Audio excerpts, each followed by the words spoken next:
I'm surprised. You're very well spoken. Yeah, I just I don't know. Maybe I've never met the right people to That's, be in like have the introduction like for the opportunity to do it. yeah, I mean, I'd probably say. you've definitely had an interesting life. So Oh yeah, 100%. yeah. In the 29 years of living.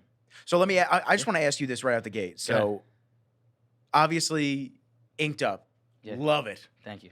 Do you ever feel that people are intimidated when they see it, especially on the neck? Yeah, I get looks all the time.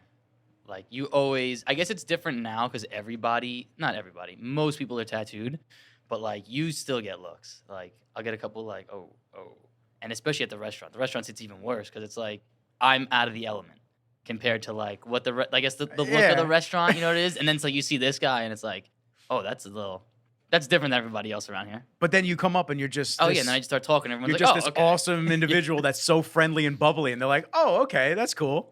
Yeah. It's like, all right, I could talk to you. So what started the tattoos? What was the first one that you got? So my old man gave me my first tattoo on my chest on my 18th birthday in my basement. He gave it to you? He gave it to me. So I'm pretty much a spitting image of my old man. Like we're the same dude, Marines, ride motorcycles, just adrenaline junkie type thing. So when he was in the Marine Corps, he used to do tattoos off his motorcycle. He'd hook it up to his battery and just do on-the-go rig pretty much and just like do little pieces here and there. So he told me when I turned 18, I'll give you your first tattoo, and then you can go do whatever you want after that. So on my 18th birthday, still in high school, set me up in the basement he had a Bic pen hollowed out with a needle through it. And it was like a legitimate, just like jail rig style, one single needle tattoo machine. So he did an American Eagle on my chest, and it probably took him like 3.5 hours. Like long, dude. And it was so, I'm not going to say agonizing, but I guess just because like he hadn't done it in a while. So at the time, I think he was like early 50s probably when he was doing it. So he's sitting there with his glasses. He's bitching the whole time. Like, I can't even see what I'm doing. You got me doing this. And it's like, you told me on my 18th birthday, you would do this. So it's like, now you just got to do it. Well, you've dealt with a lot of tattoo artists. How many artists is everyone different, or do you go to generally one guy now? This guy, I've done one, since I got out of the Marine Corps, I've been going to the same guy now for the last 6 years. Okay. So he did my whole arm, my whole stomach, and then I had a different woman do my head, my neck. She did all this. And then one other guy did this. And then when I was in North Carolina, I had one artist who pretty much did my arm and my leg. Went to one guy down there. So I've probably done like 6, 7 different artists in the whole years of getting it done. So you can say that the heavier hand and stuff like everyone's different. My homie who does my stuff right now, they call him the Hammer. Like he's legitimately like he's heavy-handed, but it's like the work, it's worth it. The work is sick. Yeah. Where does he tattoo out of? He used to be at Undead Ink in Oceanside. Okay. He's now in his own little spot in Brooklyn by the Verrazano. So it sucks getting out there. I just went out there on Friday. I went out there because I'm doing my chest still. I'm doing like a whole chest piece. And just like the drive is miserable, obviously. Yeah. Because nobody likes driving to Brooklyn. Belt Parkway sucks. The Belt Parkway has been the worst. The Belt Parkway has been in construction since my mom was a kid. They're never going to finish that shit. There'll be flying cars, and they're still going to be hammering away at the Belt Parkway. They're like, oh, we can't get this fixed, man. The technology just ain't there yet. Or if they would just be smart like Florida and just do concrete roads all the time, you would never have these problems. Is that what the difference is? I'm pretty sure. I could be mistaken with Florida, but I think they just do all concrete pavement. There's no blacktop. That's why the roads are so shitty in the blacktop is what fucks it up. The blacktop is because you get salt in it. The blacktop, obviously in the wintertime, everything's going to start like expanding more. I believe you. So then once it hits all the salt water and the salt gets in all the cracks of the blacktop, it's just going to start cracking and shattering everything. I could be talking out of my ass right now. No. I'm almost positive. I'm not fact checking you. I'm fact checking. I'm about to bring this up at the next fucking meeting because I'm gonna go to town hall. I'm like, almost positive. That's why they'll do like a concrete road. This way you don't have any of those issues like. I guess that makes sense. I mean, theoretically, it makes more sense. Yeah, like because you're pouring concrete. You're not unless it cracks somewhere. Because every time the winter happens, the concrete buildings aren't crumbling in the city. Exactly. But then again, they're not getting if you had a road that was concrete and you had it crack, you just cut out the section and re-pour and you're done. Instead of now, like how they're redoing the Southern State right now. They do that every 5 to 8 years. They're probably re-blacktopping it because it just ruins it. Which I understand. It's like, oh, we got to keep jobs. Excuse me. And all this other stuff. Yeah, but you get burpy when you start. I know, and I never start drinking the carbonation. You start getting burpy. It's okay. Every now and then I'll slip one out. I'll slip one out. It's like as you're talking, it sneaks right out. What? I don't even know what you would Google. What material does the Southern road work use? What road work? Well, I guess because blacktop is just made of in Florida. They're gonna be like. If it says blacktop, I'm walking out the store right now. There it is. Why are roads in South Florida constructed of cement rather than asphalt? It's a temperature problem. Here is a plot of average temperatures and the amount of rainfall of the year in Fort Lauderdale. Nice and hot year round. Well, they probably do it down there because probably the target's too hot, maybe. So that's why the concrete's a little bit easier with the temperature. Or the cement, I should say. Yeah, it says concrete roads are better road for the Florida environment. They are stronger and withstand the Florida weather. So would they not stand up to snow and... Maybe the snow's the problem? No, because you could saw concrete. I don't see the problem with that. Asphalt is more expensive, whilst concrete is noisier. It's often more durable, although I suspect asphalt's tendency... And now, by the way, this is Cura, so I mean, I don't know if this is fucking factual. I mean, I have no idea. We know how fact checkers are in 2022. Oh, yeah, we're about to get fact checked on this. They're like, actually, the roads are made of this. Yeah. And this is why it's used. Like, shut the fuck up. Leave me alone. We're having just a rough conversson. I can be wrong. Yeah, exactly. I'm entitled to that. Well, if you don't get fact checked by the actual internet, you get fact checked by people on social media. Yes. Andre was on my podcast a couple times, and he, I guess, used a quote from Jordan Peterson. And they were like, no, that's not exactly what he said. No, that's Jordan Peterson said that. It's like, dude, shut the fuck up. You think that everything in your life, everything in your life that you've ever heard has been fully quoted. Yeah. Like, oh, I heard this from this source. I heard this from this source. Like, shut the fuck up. Get out of here, dude. These people, man, they make as long as I get it close enough to like portray the point I'm getting. Yeah, I'm happy. Who gives a shit? Who gives a shit? Exactly. All right, let's see this, and then I'm ending this because I don't know if this is even real. Although I suspect asphalt's tendency to soften at temps over 40 degrees Celsius is a consideration unless expensive polymers are used in place with such hot summers. So it's talking about heat. It's not talking about cold. Yeah. We might be onto something. We might just start having to pour. I was going to say, we might have to just start this. Yo, if any of you take this idea, I swear, man, we're going to put a patent on it right now. You see the neck tat? He's going to add, it's a tattoo for every person he's gone after. You're gonna start the crown on the head. Yeah, I'm gonna start coming all the way to the top, and that's it. Add into the list. State of Rosa.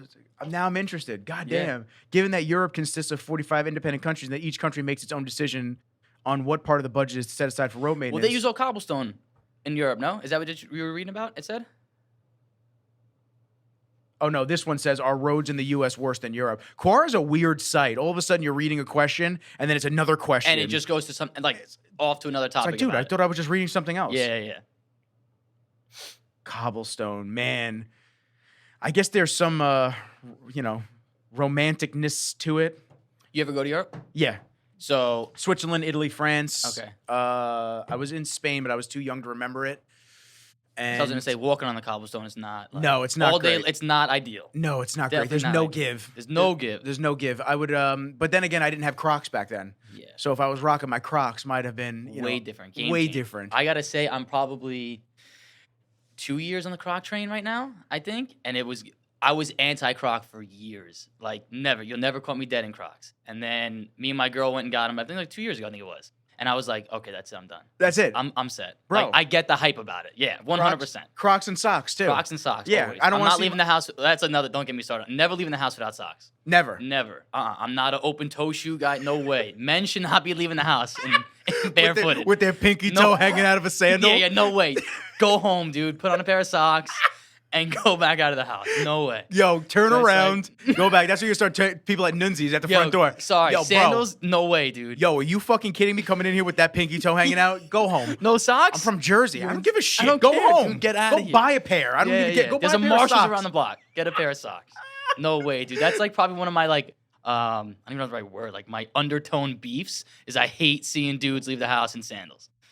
That's like one of my hidden things that bothers the shit out of me. What other undertone beefs do I have? I have a bunch, man. Oh, dude, I could definitely have a list. I say all the time to my friends, like they're just like, "What irritates you, Nick?" And I go, "I don't know, just cunty behavior. That annoys me. If someone's being cunty, I don't like that. That's like you can. People don't get that. Like, how am I cunty? It's like no, you definitely. No, you can. You can be. You can. I worked retail. I worked retail for 10 years. You can definitely be cunty. I'm in the service cunty. industry. You could definitely be cunty. Yeah, man. You encounter people every day. You deal with, you guys probably deal with some crazy shit in the food industry. You know what? I got to say, so I'm super new to it. I've only been doing it since January. I guess it would be January, February. Going into it, that's what I expected. I expected probably 6 out of 10 people to just be an asshole and like, woe is me type thing, I guess you would say. Where it's like, this is shit. This is it. This chicken is undercooked. And then it's like I gotta say, thankfully, like where we're at, not that many. Definitely way better clientele, or maybe it's just the people are kind of understanding of it's like this is a new restaurant. Let's not be a fucking dick. Like, well, you guys are pretty consistent though. I feel like you guys don't miss. Exactly. From what I've seen, and I've been there. That's the thing. You got to be consistent. Otherwise, that's when you get the cunty behavior all the time. Where it's like, oh, I came here last week and this was delicious, and now I came here this week and it fucking sucks. Yeah. And it's like, okay. Oh, they don't hit on all cylinders. Yeah. Like, dude, relax, man. You never Calm had yourself. You never had an off day. Chill out, bro. Yeah. Dude, that don't get me off days. That's like what gets me amped, like because literally something just happened the other day with me and my girl. We were talking. It's like you can't have one bad day. It's like people always like you got to be 100% all the fucking time, and it's like yo, I'm a human, dude. Like I'm gonna have bad days. Leave me like it's inevitable. It's gonna happen. We talk about stuff like that often on the podcast because just filters have just allowed on social media have allowed people to have a life filter as well. And they think that everything should be pristine, everything should be perfect. You should be on your A game 24/7. Like no one's allowed to have bad days, no one's allowed to have failures, and that's just not the case. Not realistic. It just shit happens to everybody, and you just got to be able to overcome it and just realize, all right, it's a shit day this day. We're gonna bounce back and be on the next day. Exactly. But people not giving people a grace period of, you have no idea what the other person's going through. Yeah, exactly. You never know what's going on in someone else's head. Just because you're in this like one track mind of doing your thing, you know what the fuck what's going on with you? You never have any idea. I said it a couple podcasts ago. I think it was like 1 or 2 podcasts ago. I said that I've learned to be kinder to people because there's so much that you don't know as a backstory to somebody. They could be providing for their family. They could be just lost a job, lost a pet, lost a family member. Like there's no way of knowing. There's no way of knowing. So I try to give everybody, and I've tailored my way of thinking over the years. I'm super cool with everybody. Like when we first met. Yeah, absolutely. You were not that you weren't or anything. Like that. We both over the top, super nice to each other. That's just how I am. No reason not to be though. Exactly. And like you learn that when you're a kid, and people throw that out of the window. It's like the golden rule is literally treat others how you want to be treated. Period. Across the board. Or they become too gassed up. Yes. From career advances, love life advances, whatever it is that would make someone's ego bubble up and rise. They become too engulfed in that mentally, and they feel like they're better than other people. That's when you have a real problem. Yeah. No one is better than anybody. Nope. No one. You're all this. Everyone's on the same playing field. Dude, Done. I don't give a fuck if you make $50 billion a year. I don't care if you make $10 a year. It doesn't matter. Like everyone's on the same playing field. Everyone is like battling life the way that they can with the card, the hand that they're dealt. That's it. You got dealt that hand. You got to make the best 5 cards you can out of what you got. That's it, man. Done. So it's like to sit here, and obviously this doesn't go for us, but to sit here and like think that people actually put so much emphasis on being above somebody, or I want to be a boss. This way I can boss people around. Like when people, you always know when the entrepreneurs got into it for the wrong reason. It's a power trip. Or the cops. Yeah. The cops that got into the job for the wrong reason. Because they just want that gun. So they like want the badge. 80% of the cops out there right now. Yeah, dude. I mean, it's just. Am I gonna start a riot with that one? No. Listen, man, I got a lot of friends. I got a lot of relatives that are 100%, cops. 100%. I would say a majority that I know are in it for the right reasons. A lot of people get into it just for it's a government job, like a pension, benefits, whatever, and or we just get topped out because it's like I don't know what else to fucking do. But there's a lot of people that get into that for the wrong reason because 100%. they were bullied or they were picked on, and now this is their way. And now I'm gonna reinvent myself. But it's like, nah, dude, it doesn't work that way. It doesn't work that way. You're not above anybody. You're not exactly. You still gotta get yourself right first before you can even start like on that road, I guess, of I'm really say helping others, but like you know what I'm trying to say. That's like, what the job is meant to be. Exactly. You're like you're a civil servant. You forget when you start getting tickets because your front plate's not on or the tint is a percentage darker than you need it to be. Yeah. And they're like, oh, that's it. Yeah. In California, speaking of California, I just came back from California, so we'll get into that. But in California, there's videos of car guys, like dudes that are just so into their cars, like us. I mean, you're in the motorcycle community. I grew up in the car scene. I grew up. I was Volkswagens. My parents, my mother's really in the auto body business, so I grew up around cars. That was like my hobby all the time. So I miss my S5 bad.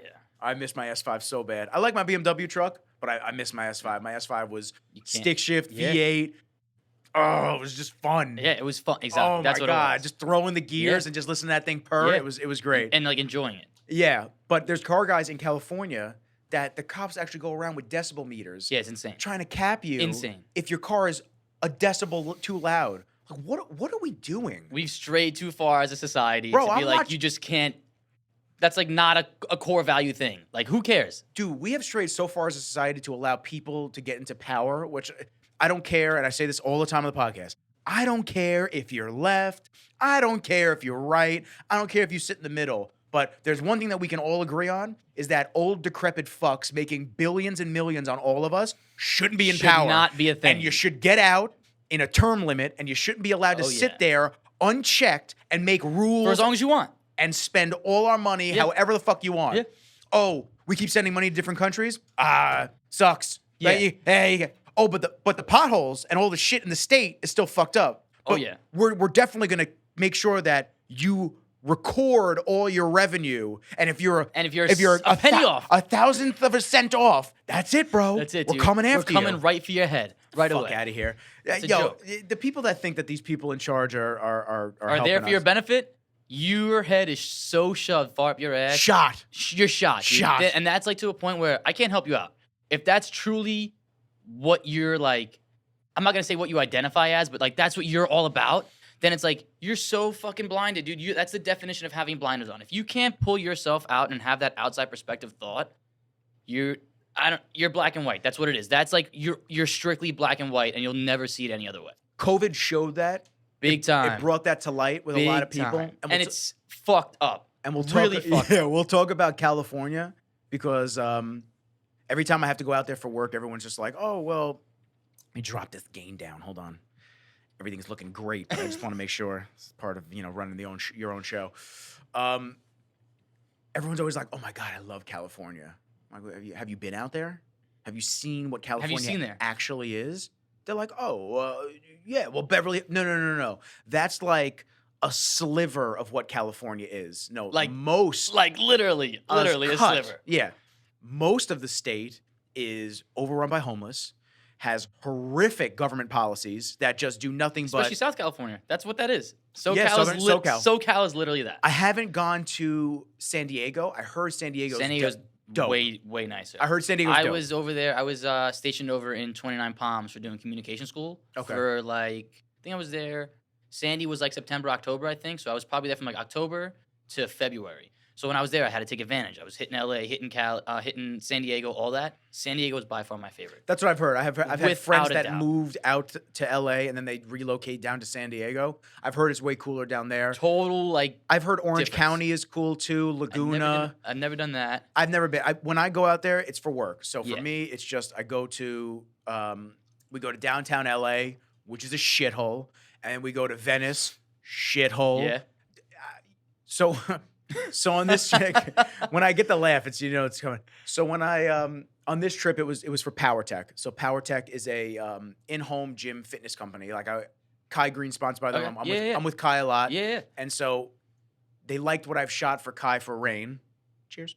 They like what I've shot for Kai for Rain, so they wanted me to do something similar for them. And I said, of course. So I came out there. I got out there Wednesday night. Thursday during the day, we got to PowerTech headquarters around 8-ish, 8:30. And they're kind of on the outskirts of the city. And when I went there, I didn't realize, do you remember the name Greg Plitt? Yeah. Greg Plitt, he was the super shredded motivation before the motivational fitness dudes were actually a thing. Yeah. He was sponsored by them, so they have pictures of him in the studio. They have Jay Cutler. We're talking early 2000s, late 90s type shit. So we went there, we shot there all day at the headquarters, got pictures of Kai and a bunch of the machines, this and that. And then my next goal was to get B-roll. So clips of Kai just doing different things that I'm going to use because that was on Thursday. Friday, I was shooting an interview with him. Okay, sweet. So the interview was going to be the basis for the voice and then gotcha. overlay the clips that I shoot on top of that. That's kind of how it works like that. So we decided to go down we wanted to get him in front of Gold's Gym in Venice. Okay. I went there in 2019, I want to say I went out there. I went out there for a company in 2019, I did a shoot with Sergio Oliva Jr. and Chase Savoy and Shanique Grant. We did a shoot for a grip company. Super cool. Sick. But I went to the Gold's Gym in Venice, and I was like, this is not what I envisioned it. This looks like a regular Gold's Gym in Long Island. It's just a commercial gym. It's just a commercial Nothing gym. special. Yeah. So I'm trying to figure out, was the original Gold's Gym here, and then they built this on top of whatever. I wasn't sure. Yeah. So when we went there with Kai this time, we went outside. First off, the homeless encampment is all around the gym. Oh, jeez. Tarp City. Tarps. First off, who's giving them the tents? There you go. That's the first question. Someone. How do they have electricity? I saw a couple homeless people with cell phones. How do they have electricity? Where are they charging their phones? And why do they have tents? Well, I know in the city they have all those pop-up stations now to just plug in and charge shit. Yeah. I'm assuming probably LA and New York City are just same wings. Yeah, it's a mirror What's the city. expression I can't even say it. The two wings of the same bird. Yes, Exactly. there you go. They literally mirror each other. Exactly. It's tough because I do have a lot of compassion and like empathy towards a situation like that for a lot of people, whether it was drugs, whether it was just career mistakes or just luck, unluck of the draw, I should say. Yes. I feel bad for people that are in these types of situations, but at the same time, it's the government's job to look out for these people in some capacity and form some type of a way for them to either get employment, get on their feet, get off of the streets. You're going to tell me that homeless people that go to Hawaii, you're going to tell me that they swam there? Yeah. They bought a $1,200 ticket to get to Hawaii. And that's people it. that aren't indigenous to the island, that aren't Samoans, that aren't natives. You're going to tell somewhere else. You're going to tell me that they just randomly magically got it. No, bro. No. The government relocates these 100%. people, and it's fucked up. It's insane. Without a doubt. I told the story, and I'm going to get back to LA and what we were doing. I told the story a while ago on the podcast. When I went to Hawaii alone, I just wanted to go on vacation. I just went by myself. Yeah. I was walking around. It was super early. I was still Big on. credit to that too, because I could never be that guy. I don't think. No? No, I don't think like solo vacation. I mean, I probably could. You could. I probably could. I'm probably talking out of my hat, but it's definitely ballsy doing it. It was, you know what? It was an event, man. I'm super close with my mom. Super close with mom. Dad, so. We're more friendly than anything. I hadn't talked to Dad for like 3 weeks, and then he just communicated with me recently again, and we started talking a little bit.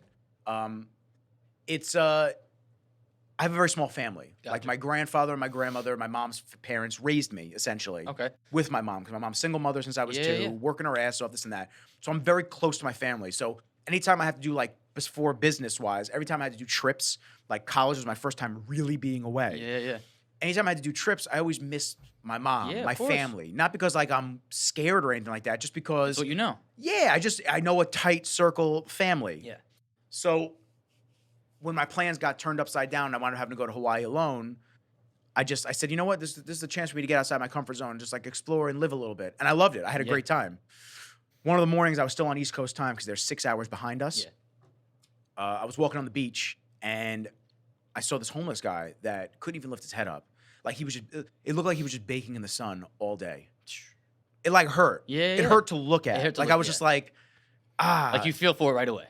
And listen, I wasn't doing like amazing back then, but I was doing okay. Like I had a job. I had the S5. Like You're doing well enough. I'm on Hawaii alone. Like Exactly. I'm doing well. So I see him and I just went, man, like this dude, he's drooling and he's like hanging his head over because he's like half asleep. Yeah. And he's drooling and his saliva is so dry that it's clumped together and it's just like stringed together. So I felt some kind of way. So I went to McDonald's, I grabbed him some food, I grabbed him 3 bottles of water, and I put the food next to him and he could barely lift his head up and I just said, hey man, just have a blessed day, bro. Like I hope that this at least gets you through another day. Who knows? Like something. And I didn't record myself doing it because I didn't want to go viral on Instagram. Yeah. You got to have that love for other people sometimes. That makes you a human. That's the whole part of the human experience. No? Yeah, so I have the empathy for homeless people or people in worse situations often you are. Oh, yeah. I feel bad for that type of shit, and it hurts, but it's like coming full circle back, like something's got to give. 100%. You can watch CNN, you can watch Fox. See, I name all of them. I'm not just naming one. You could watch any news outlet, and they're going to talk about the things that whoever cuts their check is telling them to talk about. That's the narrative. We need more privatized podcasts news outlets, people that are doing it because they want to explore a news story. You mean actual journalism? Exactly. With what it should have been. what it used to be? This entire time, instead of just and fluffed. That's what's crazy too, because you're like the same. How old are you? 30, 31? I'll be 31 at the end of the month. So, okay, I'm 29. We're 2 years apart. I feel like growing up, I felt like there was still that journalism aspect. Like, you still kind of got those offset stories that still kind of made their way through, where it's like, no fucking way now. Now this is what is, and this is the only thing I'm going to show you. If you see something different, it's wrong. That's it. And it's like, since fucking when? Yeah. Since when has that become the standard of it's just like, whatever I'm laying out in front of you, this is all you're going to know, and that's it. Don't question it. Don't say this is fake, blah, blah, blah. This is it. I'm telling you.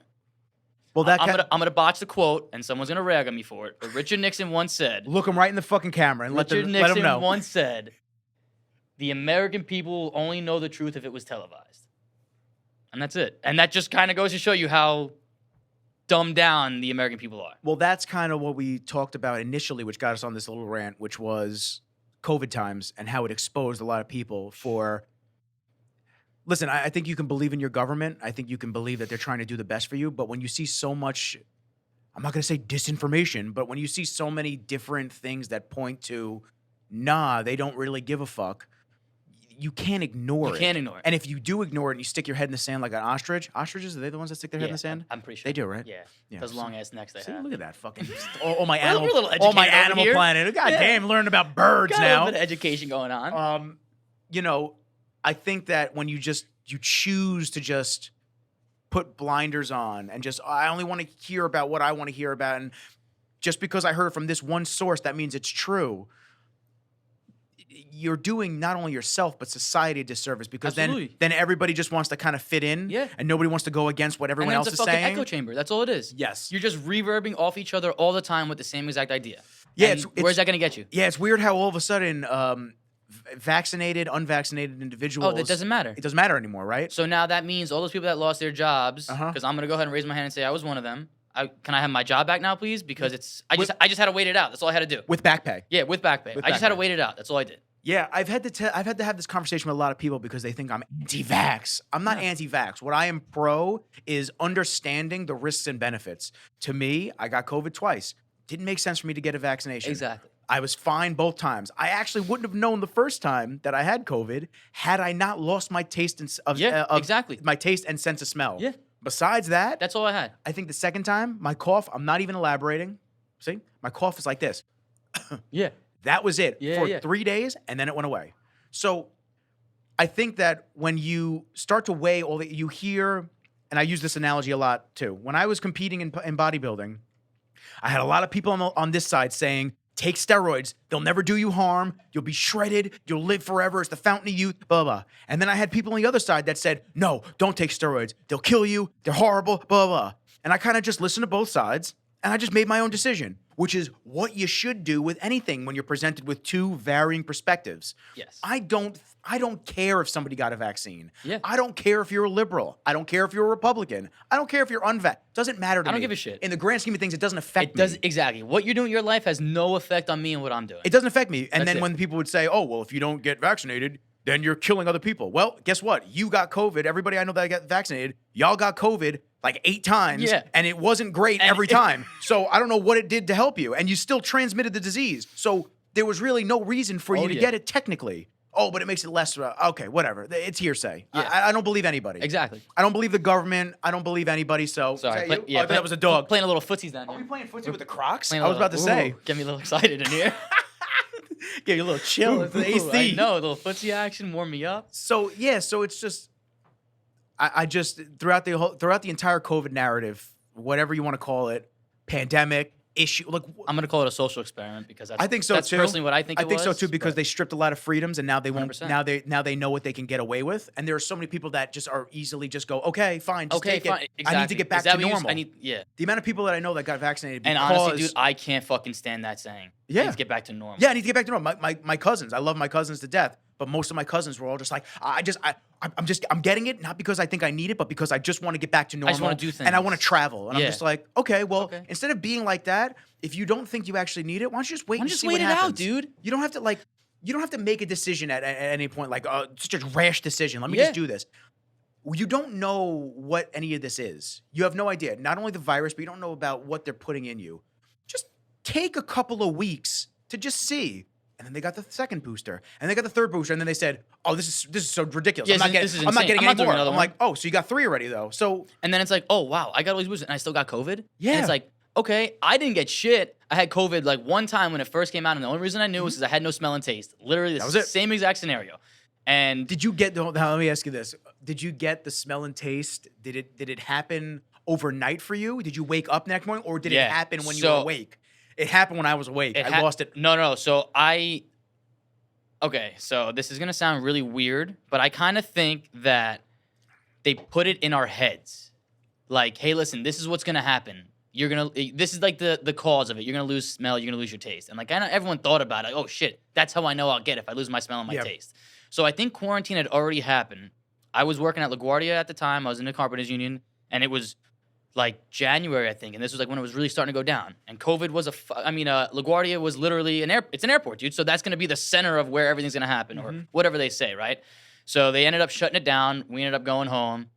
I was home for like a few days, I think it was, and then I literally had like a fever one night, like maybe like a 99.5, maybe 100-degree fever, and I was like, all right, I'm just go to bed. I knocked out, and I woke up in the morning, and that's when I was like, I can't smell and taste. That's weird. I was like, let's just double check. I poured some bleach in the bathroom, and I was like, oh yeah, I can't smell and taste shit. Nothing. I'm like, all right, fine.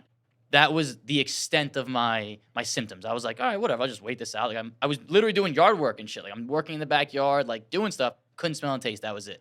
And I was like, this is what they're hyping up. I'm like, it's either I'm really healthy or like this is literally nothing. Yep. So it's like, if this is the narrative they're going to push where I need to go do this and this and this, I'm going to just say, no, fuck you, because I'm not getting affected by it. Mm-hmm. I feel fine right now. If this is what you're saying is going to kill me, it's not. I'm okay. Let's just keep rolling with what I do normally, and I'm sure I'm going to be okay. But then it was like how you're saying, where it's like, I had a ton of friends who were just like, well, I want to travel and I want to go see shows and I want to do all this, where it's like, dude, put your fucking life on pause for a year, 2 years. Just see what happens. Just see what happens. There's no reason to dive right into it. Because even if you have to get it for some reason, they may come out with revisions, which they did. They may come out with different ones. Exactly. Oh, the Johnson & Johnson is safe. Oh, wait, no, it causes massive blood clots. It's like, bro, just wait. Just wait a second. Just fucking wait. You're not the first one to buy a car when it first comes out, right? Because you know there's going to be some shit. Gonna be a recall. You know there's going to be issues. Exactly. Wait a little bit. Just chill. Oh, no, but my health is in jeopardy. I have to go do this right now. Like, I need to be there. I should have done it yesterday. And it's like, where do you live? Where do people come up with these ideas? Well, then everybody decided to travel because they weren't going to work and put hard work in after COVID, and it showed who actually wants to make money and who actually wants to be successful and who just wants to just pretend like they are. So there's a guy named Kumar, Indian cat. I think I've said him on the podcast before. If I haven't, I've fucked up. Shout out to Kumar. Shout out to Kumar. Health Quest Vitamins in Syosset. You know, across from Rare 650. Yeah. That shopping mall. He's in the corner, left side. Dude works with a lot of people that have serious illnesses and diseases. He helps them on a holistic level. He looks at blood levels. He keeps up with all the new case studies. The entire time COVID was going on, I sent people to him, testing negative 3 days. 3 days testing negative. Like, really? Banging them out. Yeah. I actually just sent a pro, I'm not going to say who, but I just sent a pro bodybuilder to him from different part of the country. I just sent him to him because he was having issues with tonsil stones. So... Is that when you have holes in your tonsils? I think so. And then the stones come out? Yeah. I've seen videos. They're gross. Yeah. Yeah, it creeps me out. I don't like it. I'm pretty sure I have that, in all honesty. Really? I have massive holes in my tonsils. All right, so you got to go to Kumar. Wow, maybe he can help you. Yeah, that's interesting. Isn't that weird how that comes up? Yeah. So, see, everything happens for a reason. Facts. 100. And, dude, that's like... everything happens that's got to be the motto to live by. Yeah. If you don't live by that, you're just kind of floating through in the clouds of your own world. And we'll get into that. We'll talk about mindset. Because, dude, that's something I could talk about that for a long time because I'm new to it. And it probably started with COVID. That probably really gave me a full 180 in life. I'll tell you what, man, it fucked me up. If COVID, with a lot of people, it fucked me up bad. I was on track.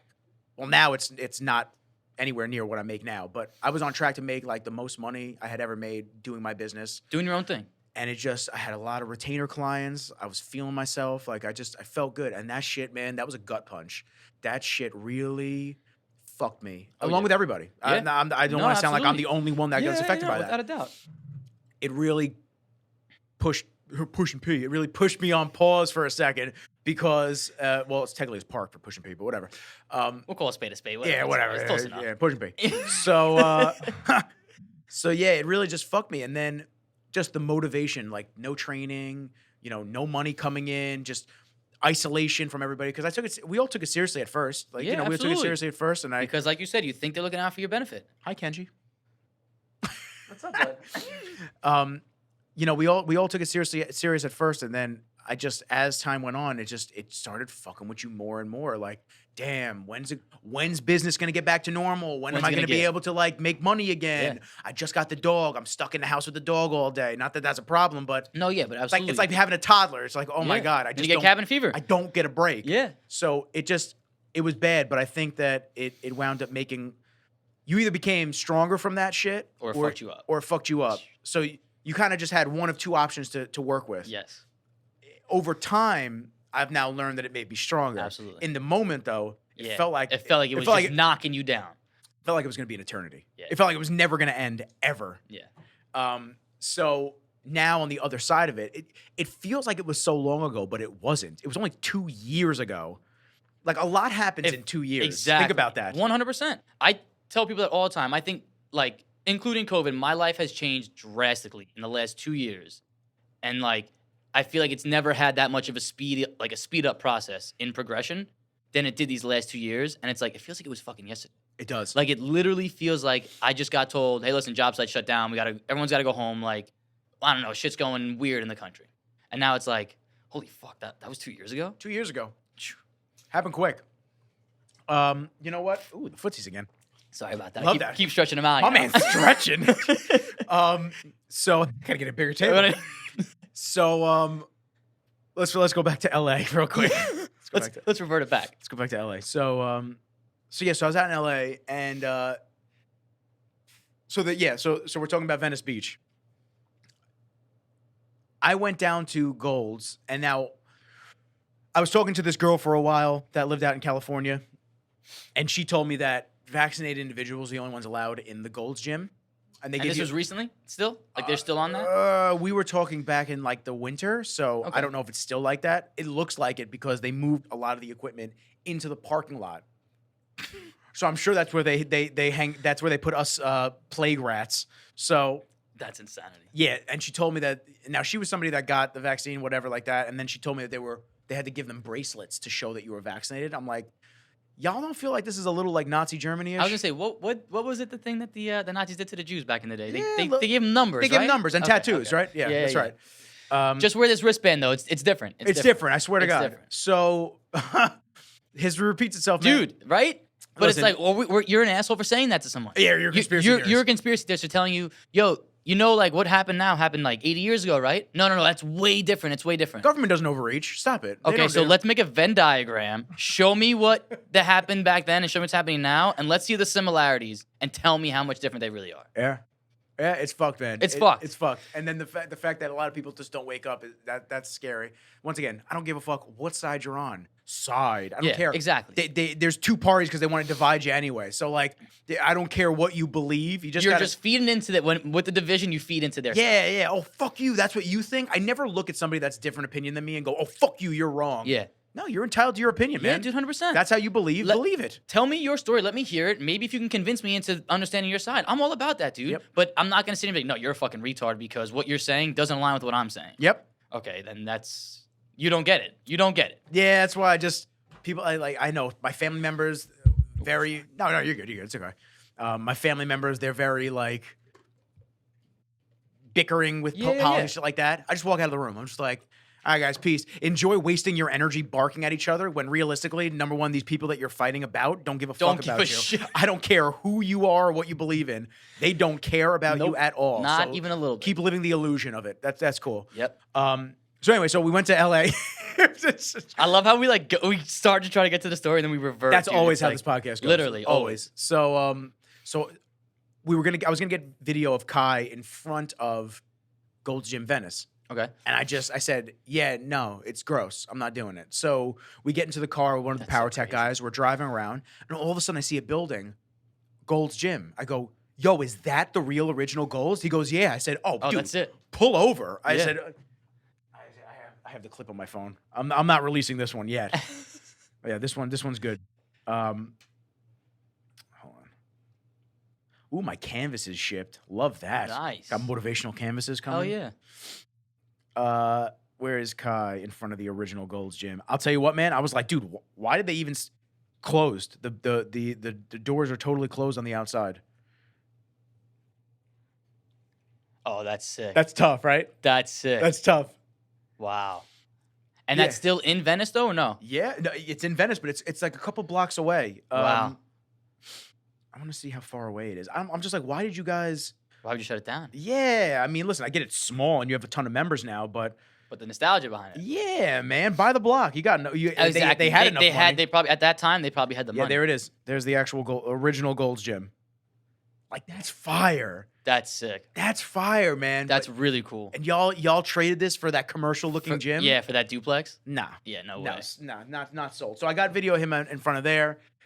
And then we were running around downtown LA on Friday and doing the interview. And then I took the red eye home Saturday and I just fucking crashed. Yeah, I thought I was gonna be able to get shit done when I got home. Nah, shot. Oh, dude, shot. 5-hour flight?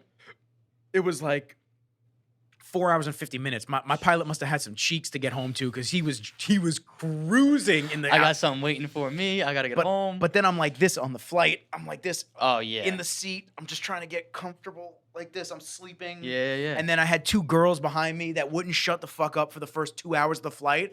I'm like, yo, it's 9:50 at night technically. Can y'all shut up? Go to bed. We're all trying to sleep. Yeah. So I'm like, dude, oh my God. And I'm going ahead in time zone. So I would like to try to sleep now because I know I'm going to be fucked when I get home. Dude, they wouldn't shut up. I actually recorded them because I wanted to show Tyler and everybody when I got home. Good. I'm like, dude, it sounds like a hen house back there. What are you doing? That's like coming home from the bachelorette party. That's what it was. Probably. We got to talk about the whole weekend now. Oh my God, I got to talk about everything. Talk about when you get to New wait till you York. get home. Shut the fuck up. God, people try to sleep. Yeah. But I did bond with a dude on the plane. So next to you? So I was in the terminal. I was looking at the like what food to get, and I saw Jersey Mike's, and I've never had Jersey Mike's. So I said, you know what? Let's try it out. I'll go for a sub. Yeah. So the line's snaking around. So the dude in front of me, we start laughing because the dude who, it's like a I'm trying to think of the word. It's like a assembly line of cold Thank cuts. you. Oh my God. I couldn't think of it. I got you. It's like the assembly line of cold cuts. So you got the dude that's like, what meat do you want? And then he slides down to the next and one. then he grabs the meat out of the fridge, and then he's like putting all the meat, and then he goes out. But that dude, all he does is cut the meat. So I was laughing my ass off, and the dude knew exactly what I was laughing at in front of me. So I said, bro, my man's going to have Tommy John surgery by the end of the week with how much deli meat. Sitting there killing He's just sitting there cutting, just roast beef, turkey, provolone, back to back going. Bro, we were the only two laughing. Everybody else was like straight faced. So then I said, all right, man, enjoy the food. And then he was sitting next to me on the plane. I look at him, I go, Jersey Mike's? Jersey Mike's. Goes, yo! That's so good. Yeah. So I was talking to him, and he's a dude from Brooklyn. He does video walls and stuff like that. Oh, shit. Yeah, he was dope as hell. Nice. I love that. But anyway, LA as a whole, Dumb. Yeah, I'm big good thumbs down on that. I look at places, every time I visit somewhere, I look at places as if, could I live in this place? I could probably have, like, as my career blossoms more and I do more out, I could probably have a house out there. Yeah. But I could never live there year round. No. Ever. It's so fucked. Like, just the vibes out there. I don't know. It's just, you could call it artsy. You could call it whatever you want. Yeah. But it's just, it's weird. Yeah. And even when I was getting on the plane, I said to the stewardess, she goes, how was your stay in LA? I go, yo, get me out of this goofy ass state. I'm done. She goes, what? You don't like it out here? I said, nah, fuck this. I said, get me back to the East Coast. 100%. And everybody in the plane, straight face staring at me. I'm like, yeah, yo, your state sucks. But you know what's great? That it's a lifestyle difference. East Coast, West Coast. 100%. Especially maybe because it is like we're from New York, we're from Long Island, and maybe that's why it's so different. But it's like it's a total difference between the coasts. Well, I know you're out of here soon. You're gonna be going down to North Carolina. South Carolina. Yeah, okay. Yeah. I just had a buddy move to North Carolina. I love the Carolinas. I really do. I've never been. I was stationed down in North Carolina. I was in Camp Lejeune, outside of Jacksonville. Little J Vegas is the town it's in. Definitely a little. It's J Vegas for a reason. We call it. It's just it's what do you expect out of a military town? I could that's pretty much the best way to say it. But I've heard stories. My boy Brandon Stoll was a sergeant in the Army. Oh yeah, it's strip club, bar, strip club, bar. Like, it's just, I mean, fuck it, you're 18 when you go, or 19, usually you're young. So it's just like, let's see how we can get the most amount of money. Car dealerships, strip clubs, bars, tattoo places. That's like Jay Vegas is riddled with. But yeah, man, I love the Carolinas. And it's just like, the Long Island life has just become way too much for me. Okay. And I got no fucking problem saying it. Like, a lot of people, like, I think they take it so much to heart for, like, I don't know if they think that, like, oh, like, I'm better than you because I'm still hacking it in Long Island. Because I've caught a lot of friends that caught some rap for, like, leaving. And it's like, oh, you just can't hack it. And it's like, no, dude, I just don't want to live like that. Like, it's a fucking grind. You grind every fucking day. Like, I'm grinding every day. It's just like, I don't want to fucking do this, dude. I want to kind of do my own thing, live and let live. That's what I want. Leave me the fuck alone. Stop saying, oh, you put a shed in your backyard? That's another $5,000 a year in taxes. Fuck you. Plain and simple, fuck you. Mm-hmm. That's literally no taxation without representation. You just want more money for what? I live on a 60 by 122 plot. Let me do whatever the fuck I want on it. Leave me the fuck alone. That's all I'm asking. But it's like, no, you gotta do this, then this, and this. You need a permit for this, to do this, to do this. Fuck you, bro. What do they do in jail to show that you're the bitch? Don't they? The dude holds your pocket. Holds your pocket. That's what the fucking government does. They hold your fucking pocket. Literally. We're holding the government's pocket, rather. The government has their pocket, and we're walking around. Oh, that's right. It's the bitch that holds the pocket. Gotcha. Okay. Yeah. Okay. So we're walking around like this, like, come here, big brother. Just inserting. Here, take my money. Take it. Fuck you. I love Long Island. I really do. It's great. It really is. I love Long Island. Like, I do everything love it. is nice. I've been to so many different places, and I've never been somewhere where I'm like, you know what, I could live here year round. California, no. Colorado was cool. It's too wildernessy for me. Never done Colorado. Once I got to start fucking dealing with, mountain lions and shit, I'm over it, man. I don't want to have to worry about the dog in the backyard taking a piss. Absolutely. Mountain lion grabs him. I don't want to deal with that shit. Like, I'm good. Arizona, too fucking hot. Everybody that tells me, oh, Arizona, it's dry heat. It's still hot, man. It's still over 100 fucking degrees. What are you talking about? These tires melting to the pavement. Yeah. I don't give a fuck if it's not humid. It's hot as shit. Oh, I'm not sweating? Big fucking deal. I'm sweating. It's still over 100 degrees. Well, it's going to dry quickly. It's dry outside. I don't know if it's because I'm still overweight or if it's because my iron levels are too high, but I'm sweating. I'm still sweating. Out of anything. Yeah. I haven't been to North Carolina. I've been to Atlanta, but I only saw a little bit of Atlanta, and I definitely didn't like it. Florida, I've been to a lot of different places, but Florida's very hit or miss for me. I like it, but I don't. It's just so many people dipped down to Florida. Like 100%. But then they didn't right into it. But they didn't do their research. Like, they didn't understand that it's hot as fuck year round. Year round, basically. Yeah. That you got bugs that are the size of your canteen. I'm good on that, dude. No, thank you. Got alligators and shit. Like, massive ass iguanas falling out of trees. You know what I mean? Yeah, man. Like, people always make fun of me because I like the Northeast because of snow. Like, I don't like snow, but I do like what it does. And what it does is it kills everything. Exactly. And we start fresh in the spring. All the mosquitoes, all the bullshit bugs. Yeah, it's a reset. I don't want to, because if you let them get unchecked, like the government, they just keep getting bigger and bigger. Keeps growing and the problem just gets bigger. Bigger and bigger. So I lived in Connecticut for college for 2 years. Massachusetts is cool, but it's basically like baby New York. I'm good on it. And then you start getting into more remote shit like Vermont. What's really going on in Vermont? What's really going on in New Hampshire? And then the middle. Have you ever done up north? Like I haven't. I know you just took that trip. So I was gonna say I just did a week-long motorcycle trip with the homies, and we did from. By the way, shout out JPP. Shout out JP. JP's good people, man. He's the homie. Love him. We went all the way. We rode out to Orient Point, took the ferry to Boston, took the ferry to Connecticut. Then we went all the way up to Maine, chilled out in Portland for a day. So whatever, over the course of the day, we went 17 miles from the Canadian border, all the way up by Maine. And I gotta say, dude, it was just like... It's beautiful. It really was. Like, because it's untouched from bullshit. Unfucking touched, dude. And it was like, you feel that sense of just like, this is how it should be. Like, it's like a relief of like the nature, everything. It literally changes your whole like perspective, I guess, of things. We were riding sometimes for an hour and a half. Nobody was on the fucking road. Like, in the mountains of Maine, cruising in the summertime in a fucking tank top. Like, you just listen to the bike howl through the mountains. That's it, dude. And it's nice because up there it's no helmet law, and it's way different than riding around in Long Island. I'll never not wear a helmet in Long Island. I will, even if they made a law, no helmet, I'm still rocking one. Up there, you could, like I said, you're riding around for so many miles. You're not seeing anybody on the road. You're cruising at 60 miles an hour, and you're cruising, looking at the sights. So it was nice, and it was just like, you know what? I could do this, but I can't do the winters here. because that's a lifestyle of its own. Up there is really bad. Like those mountain men, they're fucking mountain men for a reason, dude. Like, no, you have to be born into that shit to do those winters because that's like a harsh fucking winter to do year round. Yeah. Like, no, I'll take my maybe 3-4 snowstorms. Exactly. I'll take that. Oh, we got 12 inches. Like, damn. I'll bust a snowblower out for this one. I gotta stay home and play Xbox. Oh, this is horrible. Yeah, but to get those 2, 3 feet, 4 feet of snow, like sequentially, no, dude, I'm out on that. Because when we were talking about moving, I was talking to my girl. I was like, would you ever do like New Hampshire? Like, I got a boy who lives up there. I was in the Marines with. He's on like Lake Winnipesaukee. He's on the lake up there. So I spent a day with him when we did the trip, and it really was. It was beautiful.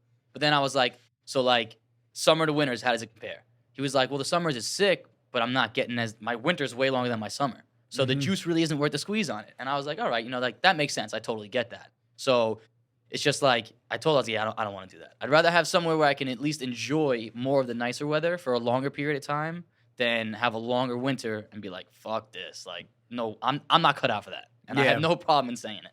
No way. I couldn't do, I'm thinking of other places as you're talking too. I couldn't do Texas. Texas is, I don't know. I think I would put that with Arizona. It's kind of like the same. I've been asked to move to Texas by friends a couple of times, and it just, I don't know. I visited Austin once, and Austin was dope, but it just didn't do it for me. Yeah. I don't know. Nothing maybe it's because of my mom's here. I don't know. Maybe that's what the reason is. But every time I travel somewhere, like I'm excited to go somewhere new, but I'm just like, at the end of the trip, I'm ready to go home. I'm ready to go home. No, when I got off the plane, and I know JFK and LaGuardia aren't in the best areas either, but when I got off the plane in California, I was like, yo, it's gross around here. It's not pretty. No. You know, you come here, there's a lot of trees, this and that. I'm like, it's not like that out there. Like, the palm trees are cool. They look like aliens. It's so cool. You just look, and you just see all the skyscrapers. Sprouted out. Yeah, they're just all spread out, looking like little alien tops. But, I don't know. I just, you start thinking as you get older, 31 now, start thinking, like, home ownership, this and that. I'm happy renting right now because, like, something goes wrong in my apartment. I go, let's get this fixed. Let's get on this. Instead of it just looking at me, where like all my video gear, it's like, oh no, it's on you every time something goes wrong. I think that there's a stigma on you have to own your own home. You shouldn't rent. It's a waste of money. This and that. But I talk to so many people that could afford their own home, but would rather rent because it's just easier. Zero headache. Yeah, zero headache. Zero headache. Oh, $2,500 all in. Great. Here you go. Yeah. Take the check every month. I don't have to worry about any other bullshit, landscaping, stuff like that. Oh. AC goes, that's on you. That's not on me. House poor, bro. I'll tell you firsthand. I was 23. I bought my house when I was 23, so I got out of the Marine Corps. Best part about like the VA loan is you don't have to put nothing down to buy a house. So you have to take advantage of it. I got out of the Marine Corps, got right into the Carpenters Union, and for that first whole year I was home, it was grind. I worked 7 days a week. Like, I got into the union, and my very first job, I worked.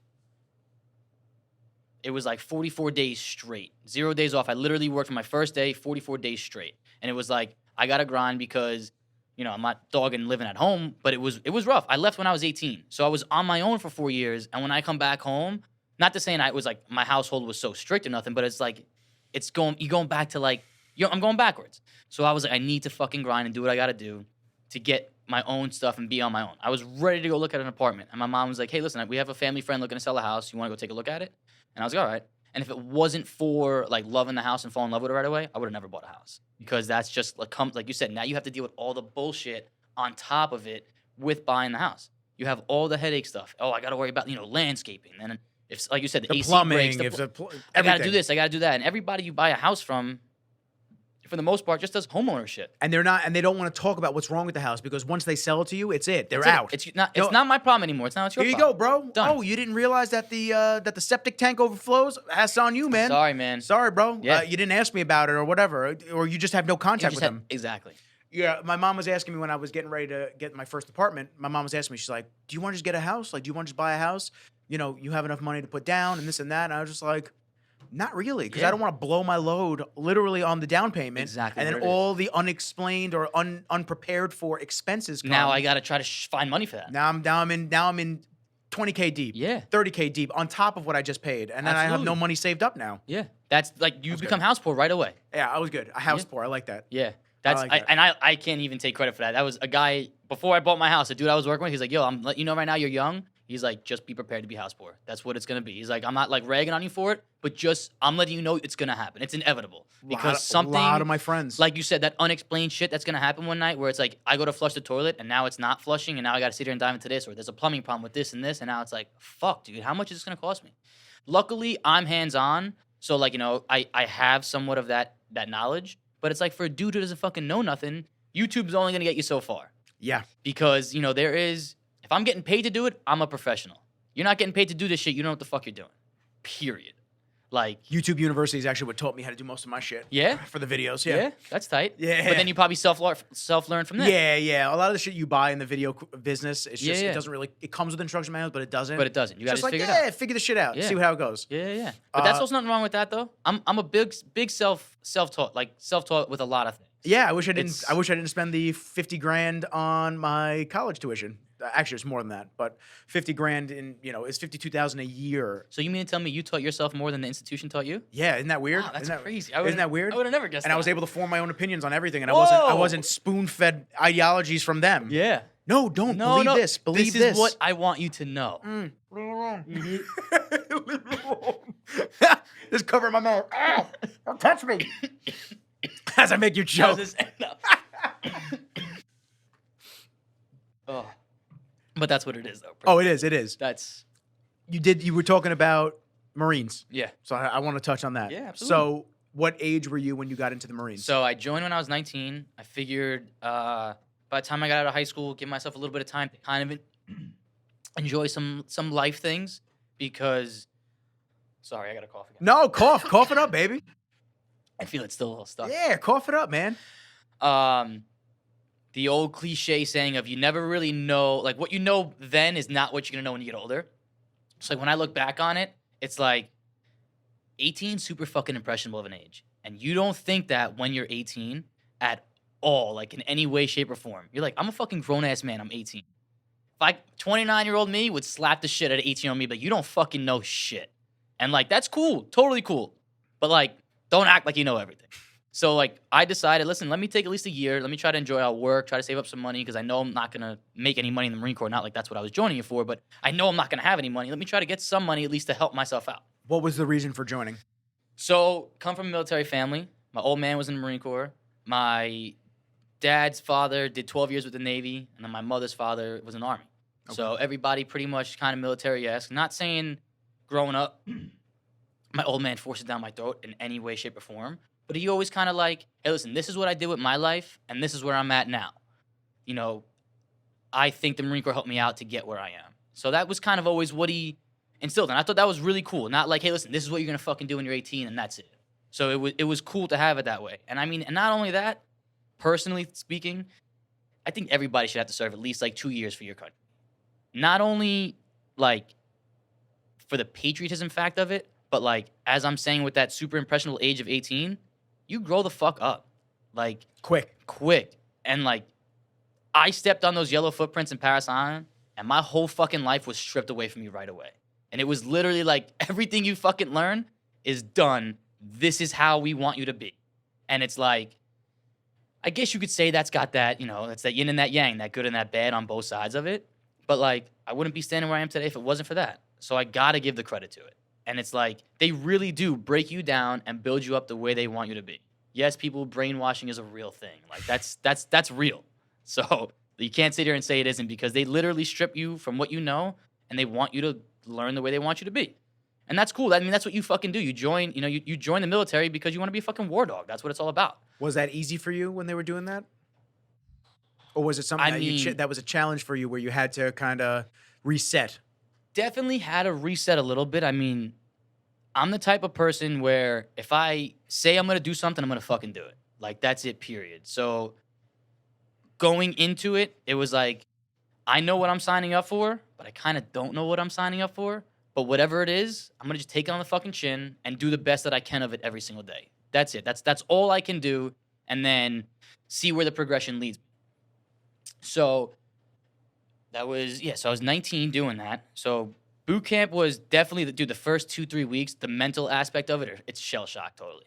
Like, that was my first time being away from home, obviously. Like, I didn't do college, so it was thrown into this element, zero contact with anybody home except via letters once a week. You know, like Sunday is mail call day. Sunday was the only day where you had like, what was it, maybe 4 or 5 hours of like quote unquote free time because it would be like a religious day. So they would be like, hey, listen, if you want, you go to church for this hour and then you come back to the squad bay. You could write your letters. We'll give you, you know, a lot amount of time to do this. So that's like, you look forward to Sundays. 13 weeks, you just kind of focus, all right, I got one more. Next Sunday is like the chill day. I have to just make it through this next week to get to the next Sunday. And like you kind of do it that way for a little bit. But it was really just like shell shock. Drop you in this one position and it's like your life's going to get turned upside down. And it was fucking rough, man. You have those days where you're just like, fuck, dude, like this is really what I signed up to do. But once you get past that boot camp aspect of it and like you kind of, you know, you meet more people and like you kind of understand how the military works, like especially the Marine Corps, like how things work within it, then like you just kind of get used to it and it becomes like just that second nature. But like I remember graduating boot camp, I had 3 of my homies from home drove down and surprised me at boot camp, and it was just like I didn't give them the reaction they were expecting, but they understood it. They were like, yo, let him, like, you know, his world just got turned upside down for 13 weeks. Like, he's not going to be exactly the same person he was when he left. He's got to adjust to it. So, like, they were super understanding of it. And they were like, they tell me all the time, like, yo, you were a fucking weirdo when you first got home. Because, like, when you get out of boot camp, you get a little 10-day leave to come home before you go to do your next training. And they were like, you were so different. And I was like, well, I mean, what do you expect? You literally take an 18-year-old kid and you fucking spin their whole world around. It's going to happen. Different how? Jeez, dude, I can get into a whole thing on itself. I mean, like, just thought process of like being to a fact, like standard wise, the fucking Marine Corps holds you to such this high fucking standard. And like, that's the God's honest truth. That's really what it is. They hold you to such this standard of it's like, Marines never lie, cheat, or steal. Like they tell you that from the get-go. Boom, that's it. Then you have on top of that, like these drill instructors are just drilling into your head like, yo, you're a fucking Marine, dude. You are the best of the best, period. That's it. Like, people join the military, but people join the Marine Corps for a different reason. So, like, you have these dudes drilling that information into your head all the fucking time. You're going to sort of, like, build, like, an ego, I guess you'll say, about it. But it's like, this is, that goes into their brainwashing. This is what we want you to say. I'm the baddest motherfucker ever. That's it. And, like, that's the only mentality we're going to push down your fucking throat. So, like, it gives you, like, a different sense of thinking about things, I guess, for future-wise, I guess is probably the best way of saying it. So you've seen the movie Jarhead, obviously. Is there a lot of validity to that? I would definitely say certain aspects. Certain aspects for sure. I mean, like I'm trying to think of not the aggression of it, but it's like the repetitiveness of like how Jamie Foxx is like over and over and over, like kind of over the top with shit. That's fucking real, dude. They got to do that though, because that's but that's the only way you're gonna learn sometimes. Yeah, you're not gonna retain the information once set in. Exactly, and like. They do, like, when you're in boot camp, all you're doing all day long is you're screaming out, like, we call them ditties. So it's like you're learning Marine Corps knowledge, right? They'll say a name of somebody. Like, they'll say, like, let's just say, like, Gunnery Sergeant John Basilone. They'll just yell that name out, and you have to recite, like, a piece of history about him. They'll pretty much feed you the line. They'll say it over and over and over, and you're screaming it all day long. And it's like, that's what it is. Like, you just repeat, rinse and repeat, rinse and repeat, rinse and repeat. Every single day, it's the same thing. You wake up at fucking 4 o'clock in the morning. Hey, listen, you guys were dickheads last night. We're going to take an hour to get you dressed this morning. And it's like, they're just doing that to see how much you could fucking take. Like, there was literally mornings, all right, put your left sock on. The whole fucking squad starts putting the left sock on. Okay, now take your left sock off. And they're counting you down. And it's like, dude, they're just fucking with you. That's literally what it is. We're just fucking with your head just to make you the way that we want to make you. And it's like, dude, I'm very thankful for it, 100%. But it's just like, dude, that was a lot of fucking bullshit. Yeah. It was just so much fucking bullshit. But it's like, you know, we had to break you down, so now we could build you up the way we want. And that's it. We want you to be instant willingness and obedience to all orders. Period. Done. That's it. And it works. And it works, 100%. And it even works, you know, throughout, like, carrying you into your civilian life. When I got out of the Marine Corps and I got into the Carpenters Union, it was that same, I'm going to use the term robotic. It was a robotic mentality. My foreman said, hey, listen, Zach, you're the first year apprentice. I need you to go do this. Yes, sir, no problem. Done. No fucking second question about it. None. No problem. I got it taken care of. Which is, you know, I mean, that's good. That's generally how it should be. But that's generally, exactly. But it's not. But it's Isn't that not. sad? 100% it's sad. Yeah. I get it. There should be backlash on some things where it's like, I feel now like if my safeties are in danger or some shit like that. maybe I shouldn't do that. Could we do it a different way? But like, there needs to be a structure. It's a pecking order. 100%. And if there's not, then it's complete fucking chaos. And like, a lot of people don't get that. You can't have, like the old expression, way too many chiefs and not enough Indians. There's got to be one chief, bro. I'm sorry. The chief has that name chief for a reason. That guy obviously probably has like the better idea of what's going on. He's not going to steer you wrong. And I can get into a whole fucking topic about leadership in itself, dude, because like that to me is I got more than enough energy drinks, and I have big memory cards. I got nothing but time. I got an appointment at 3:00, and that's it. But like, it's just leadership is so fucking. It should be such a high priority, and it's really not with a lot of things. Like big time with a lot of things, it's not. And there's so many shitty leaders out there that are there for the wrong fucking reasons. So many shitty leaders. And it's not. I tell people all the way, the best thing I took out of the Marine Corps was leadership. Like troop fucking welfare was the first thing they taught you. I'm gonna take care of you, but I expect you to do everything I ask you to do, and I promise you I'll always have your back. That's it, dude. If I knew, like, I'm following you around, if you tell me that, dude, I'll do whatever you fucking need, because I know at the end of the day, you have my back no matter what. You're always gonna believe what I'm telling you, and we're both in each other's best interest, because that's what leadership's about. Otherwise, you don't have leadership. That's not what, leadership is not, yo, Nick, go fucking do this for me.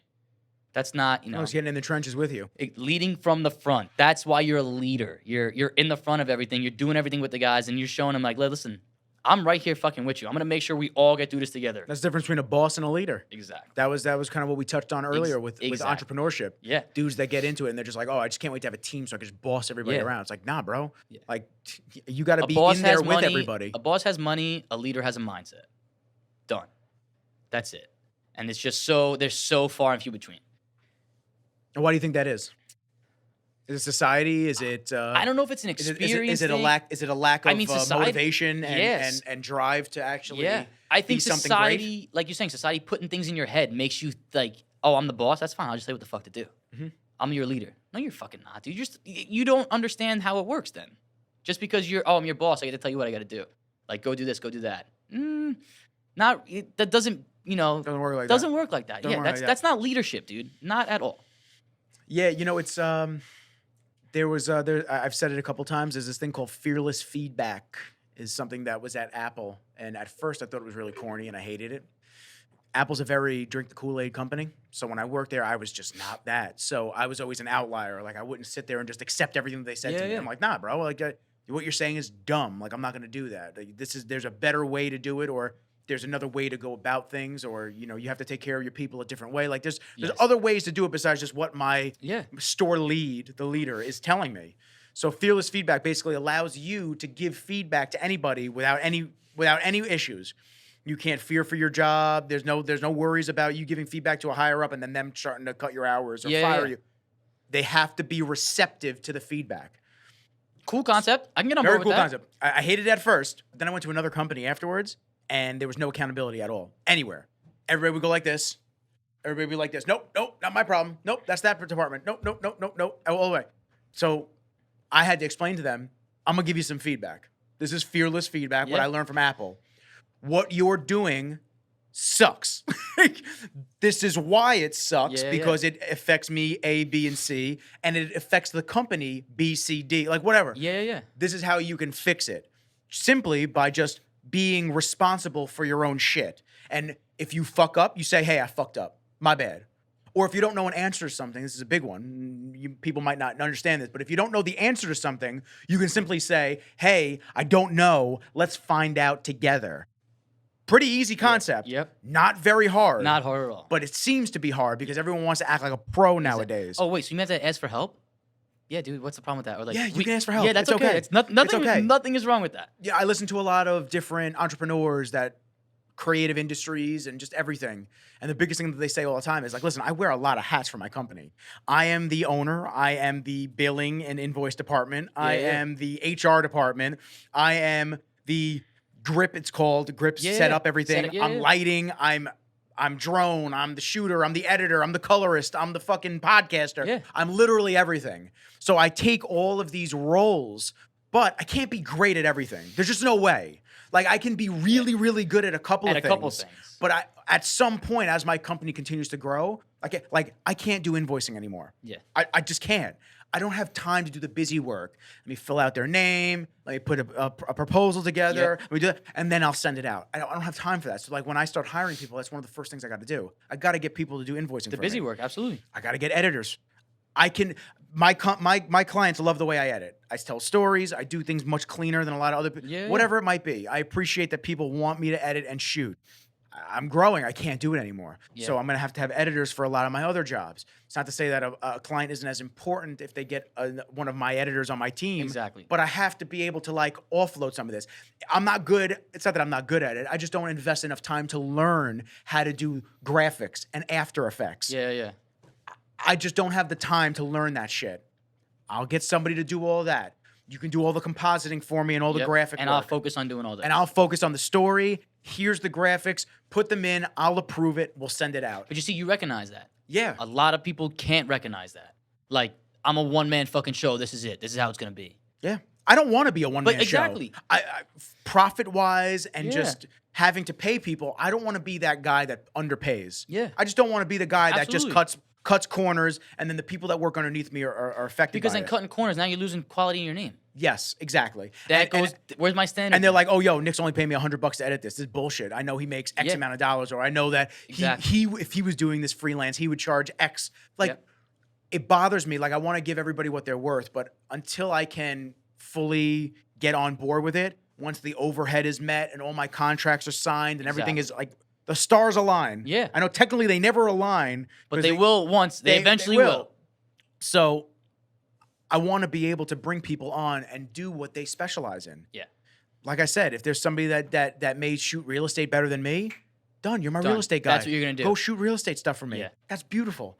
I don't want to have to do things I'm not good at. Yeah. I'd rather outsource it to somebody that specializes in that instead of me just going, oh, well, if I just keep all the profits, I could just do it myself. Yeah. It's like, no. I want the team. I want everybody to eat. Everybody's got to eat. That's it. And what's crazy is like I tell people this all the time, and it sounds like I'm either bragging or it sounds like I'm trying to like sound important. I get hit up all day. All day.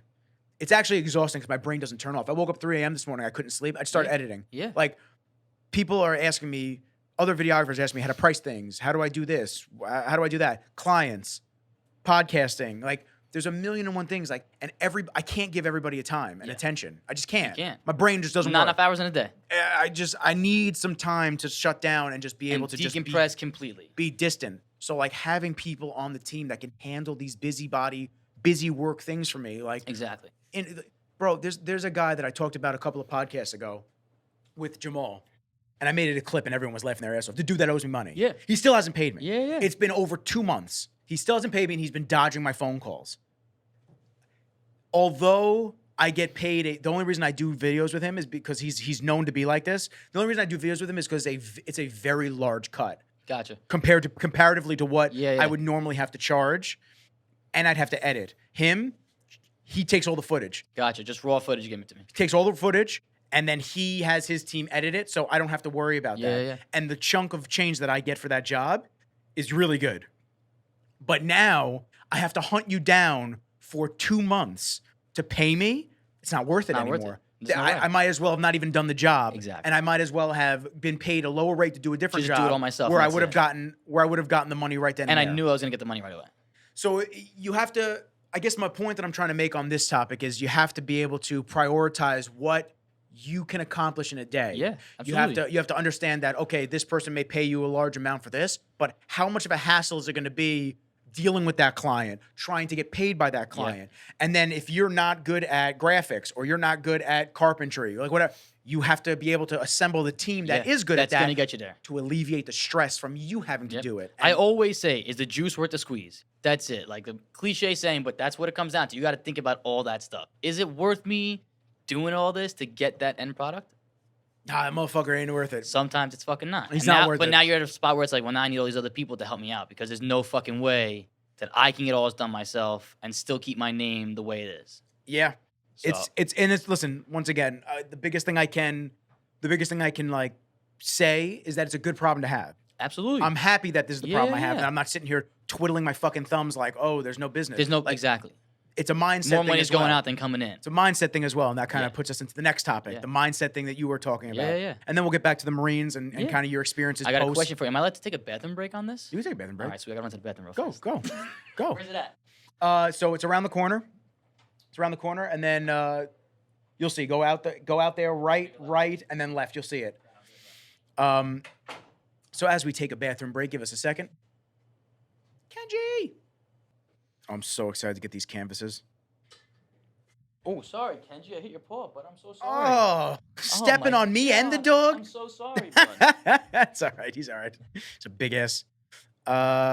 Sick. Wednesday. Comes Wednesday. Love that. I bought a bunch of canvases. Not cheap, but for like decorative canvases? For the office. Oh, nice. For the office, and there's one that I always had my eye on. Welcome back, post bathroom break. I like this one. They're big, so it says abandoned movies. Oh, that's sick. I'm gonna put that in the back of the new podcast studio. That's an old Blockbuster in the middle of nowhere. No shit. I love that. That's tight. And then this one I've wanted since I actually got my office. It's the ship going up a vertical wave, a monster wave, and it says "Smooth seas never made a skilled sailor." Ain't that the truth? Love that one. That's good. And then the quote that I actually used to have in my bio, which was "The harder you work, the luckier you get." I always had that in my bio, and then I'm putting this in the apartment just because I want everyone to recognize when they walk in. I like that. Doormat? No. Oh, it's a canvas. Nice. It's like 40 by 30s. These are big. Holy shit. Yeah, those are big. Yeah. Well, I got to hopefully, once I finalize all this shit with the bigger office, it'll that'd be perfect. It'll be good. All that wall space for sure. I forget what I was saying. Before I left, we were talking about we're going to get mindset stuff. Yes, so mindset stuff. So for anybody that just entrepreneurship wise, anybody that has even on a creative level for things, it's tough. It's tough to work for yourself. 100%. It's tough. It takes a different kind of person. There's a lot of things that you have to do in a day. There's a lot of things that, somebody that I'm very close with, that I do a lot of work with, he told me one day, nobody understands what it's like to be the owner. They just don't get it. Yeah. So, and that couldn't be more true. And I think the biggest thing that I can say that I've gotten over the years is it's so easy to slip into a negative mindset. It's so easy to sit there like, oh, this bill's due and this fucking thing is due. And, I think the biggest thing that I've been trying to do, or the largest thing that I've been trying to do as of late, is just think of everything in abundance. There's tons of money. There's tons of things coming in. Every month since I've started working for myself, if the next month wasn't booked up solid, I'd look and I'd be like, oh, this is fucking bad, man. This shit's not good. I'm not from 1 to 30. I'm not fully booked. This is mad. And then all of a sudden, the month comes and I'm swamped. Like people last minute. I've never had that bad. I've had slow times. But I've never had that bad time where I wasn't able to pay for anything. Exactly. So I think in just leading with that, just the mindset of everything's going to be cool. Money's in abundance. You're going to keep getting jobs. You're going to keep progressing. You're sometimes pulled back to go forward 10 spaces. Oh, absolutely. And it happens. And like attracts like. Yeah, man. Big and time. just the law of attraction is real. So I was just gonna ask you, ever read the book The Secret? I haven't, but I know the premise of it. My mom showed it to me actually early 2000s, like when it first came around. Yeah. So I've known about it for a long time.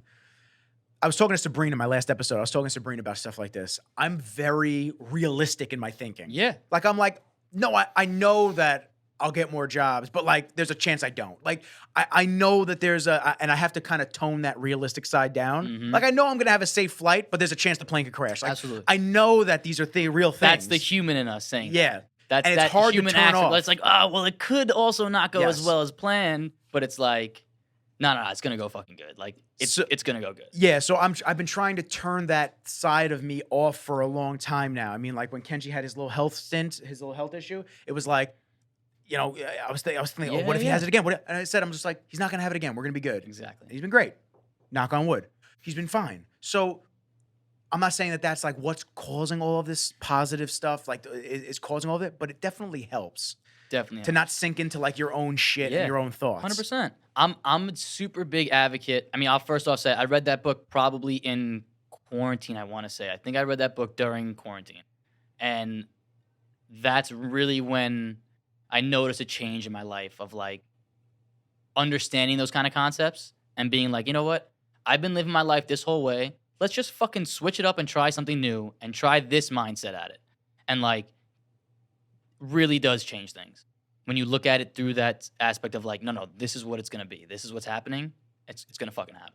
Like, in all those different senses, like, so for example, how we were talking before, like, I'm getting ready to sell everything up here and go move down south. For years, I've always wanted to just do that. That's like kind of my thing where it's just like, want to be off, live and let live. I want to do my own fucking thing. Off the grid, do my own thing. Nobody fucking bother me. I'm not going to bother you. I just think everybody should live that way. As long as you're not hurting anybody, do whatever the fuck you want to do. It's that simple. It really is that simple. So then, like, with coming into that, probably like the last year and a half, me and my girlfriend were really looking, like things weren't lining up. Yeah. And then you know what? We were both kind of like, let's just take a fucking chill back, take a step back. When the time is right, it's going to fall right into our lap. And like, took a step back and just literally, you know what? I'm going to just go with the flow. Let's not fight against that energy right now. I'll just kind of go with the flow and see what happens. So, you over time, you still are progressive in what the goal is you're trying to obtain, but you're not like going out of your way to make it work, if that makes sense. You're still taking the steps you need to make it work without going crazy. And then literally felt like the property we found fell into our fucking lap. And it was just like, if that's not enough to convince me of the way things work, then I don't really know what else is. Like, I'm super big into the whole manifestation thing. Like, when you really get into doing it and you see that those results come back from what you were thinking, then like, it's kind of like, I just experienced this. How are you going to tell me that it's wrong? You know? I've said that multiple times. Yeah. It's since I started this, every goal I've hit. So when I first started, I was like, I can't wait till I have big name clients. Yeah. I have big name clients. Then I said, I can't wait until I have my own office. I can't wait till I have a bigger space. I'm about to have a bigger space. Exactly. I can't wait till I have people working for me. You're on that road right now. That's coming up next. Yeah. I think the thing that I have to do though is I have to slow down. I have to enjoy the spots that I'm at, and I have to take more of a be in the moment type thing, which is very hard. Because months go by like this for me, and you too. I'm sure. 100%. Every day, days go by. Like this. And I feel like when I was younger, it didn't go by like that. Time just ticks tenfold now. Like the older you get too, I feel like it's just going quicker. Like, yeah, dude. It's like, dude, we're already at the end of August. Yeah, it's over. No, summer's over. Exactly, I didn't do shit this summer. Winter's right around the corner. Summer's over. Yeah, it's crazy. But fall's around the corner. That's my favorite fall. season. Favorite season. Love fall. I just got some new flannels. I'm gonna look cute as fuck. So every time you're drinking, man. You're setting me up over here. I am. So, let me put it in perspective for the office. Yes. I love my space currently. Anybody who's visited this office knows that it's a great space. It really is. Oh, absolutely. Super cool, very chill vibes. Like there's a couple of people up here, very quiet as you can hear. I'm probably the loudest person here. Downstairs, we got collector cars, shit like that. And then you're right on the water. And dog parks right across the way for Kenji. Yep. Like I manifested Kenji after my dog died. I wanted to get another pup. I got him.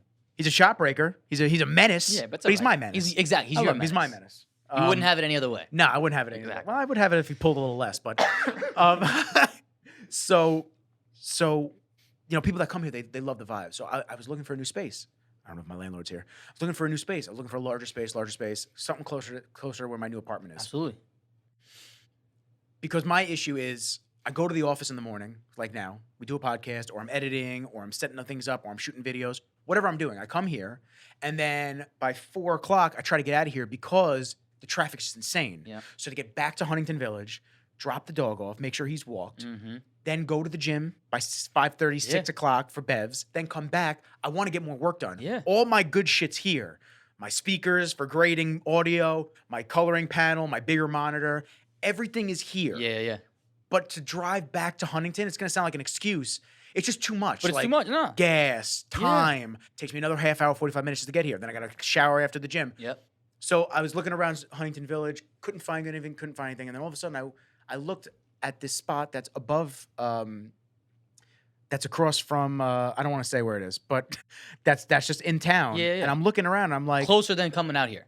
300 feet closer. Exactly. Yeah. So I'm looking at the building and there's nobody in the corner office. So I'm like, oh, that's pretty cool. I wonder what it looks like inside. So I just walked inside with Kenji, walked up the stairs, and I'm like, oh, this place is empty and it's dope. So I got the name from the people downstairs, made a call. The guy never called me back. Called him again the next day. He answered. He's like, yeah, I got people looking at it. I go, oh, okay. Well, just let me know if you're If you don't, interested in yeah. doing it. So week and a half goes by. Don't hear anything. I'm talking to my mom on the phone one morning. I said, yeah, I just went back to the place just to look. No one's in there still. I'm looking around. She's just like, hey, listen, if it's meant to happen, it'll happen. Yo, I'm not even joking. I'm on the call with her still. 5 minutes later, I get a call from the realtor. She's like, hey, I heard you want to see the space, this and that. I'm like, that's so strange. Right? You know, so things just do happen for reasons. Absolutely. You know, you meet people, you have experiences throughout your entire life, and these things shape us. And that's what it's all about, dude. I tell people all the time, I'm in this for the experiences. Like, that is it. I'm trying to live as long as I fucking can and experience as many things as I can in that time. And that's it. I don't want to be doing that fucking same shit every single day because then what the hell am I experiencing? Nothing. It's exhausting. It's exhausting. You're just literally, you're a fucking robot going through the motions every single day. I'm doing the same thing every single day. Where it's like, nah, I want to do something different. I want to go experience it. There's so many things out there to do in this life. And it's like, just go fucking do it, bro. I'm like, yeah, money. Listen, I like, even I have a problem with, because obviously everything is on the shoulders for the business, and I'm buying all the gear, and I'm funding everything, and it's on me. You know, I have trouble being able to disconnect, getting away, going on vacations now, because you know when I first started this, it wasn't what it is. Now I have so many people to answer to client wise that I have to make everybody happy. Yep. So that was kind of like the reason I'm going to Nashville now at the end of the month with the boys. It's like my two other boys, Gabe and Tyler, they just wanted to go with me, just take me for my birthday. Like we always wanted to go have a good time. Yeah. And I said, you know what? Tyler's been wanting to go to Nashville. Gabe was down to go to anywhere. So I said, you know what? Let's just fucking go. Let's just do it. Like, whatever, dude. Like, the money's going to come back. I don't care. Like, it is what it is. I'm going to spend the money, and I'm going to make it back. Exactly. Like, you just got to be able to, we're only going to be 30, 31 once. We're only going to live this life once. You got one shot at doing it. That's it. Just like you taking the trips up to New Hampshire, I'm sure there could have been a million and one things you could have said that, oh, I got to work. And I wasn't going to go. I originally was not, because like considering with movie and everything, I was like, you know what? I don't know if I really want to spend the money and do all this. But then I just literally sat down by myself in the backyard one day and I was like, yo, what are you doing? Just fucking do it. Just go. Who gives a shit? If you're going to be in the negative for a little bit because like you got to spend a little bit extra money and do shit, that's a 7-day experience you get to do with the homies. Like, that's not always going to be around. And it was epic. And it was fucking epic, dude. I had to go on that trip because I'm not even kidding you. When I came back from that trip was when I was like, I got to look at property again because I hadn't looked for months. So it was coming back from that trip. That Monday, I was back on the computer looking and I was like, I found this. I made a phone call and this guy was like, yeah, you don't want this property in North Carolina, but I have 4 properties in South Carolina I haven't even listed yet. If you want to come down one day this week and look at it, you get first shot. So I talked to my girl, shout out to Deb, and I was like, you want to go take a ride to South Carolina? Shout out, wifey. Shout out. You want to take a ride to South Carolina? She's like, yeah, if I can get off, let's do it. So we literally just drove straight down there that night. I left work. Like, I was going to work. I was like, yo, listen, I'm not going to be here. I got to get out of here. I'm driving to South Carolina.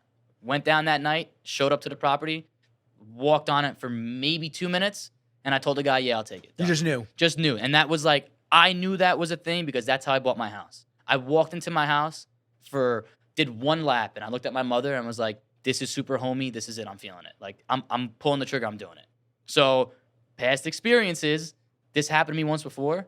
If I'm getting the same feeling in me that happened to me last time I bought something, I know it's right. I know I have to fucking do it. There's nothing that anybody could tell me because I feel it and I know this is the right move to make. Always trust the gut. 100%. Always trust the gut. And like, it takes you so fucking long to learn that. That comes with the experiences is like, fuck everybody else and just trust. You're never going to steer yourself wrong. As stupid as it sounds, you are always going to look out for you without even intentionally looking out for yourself. I'm just thinking about all the times my gut's been super right, and I was like, yeah, maybe not. No, maybe I'm just over it. No. Maybe I'm overthinking this a little bit, but it's like, why am I being drawn back to this? It's like, because something's fucking right. There's some sort of, the universe is doing something to you to tell you that you're exactly where you're at this exact moment.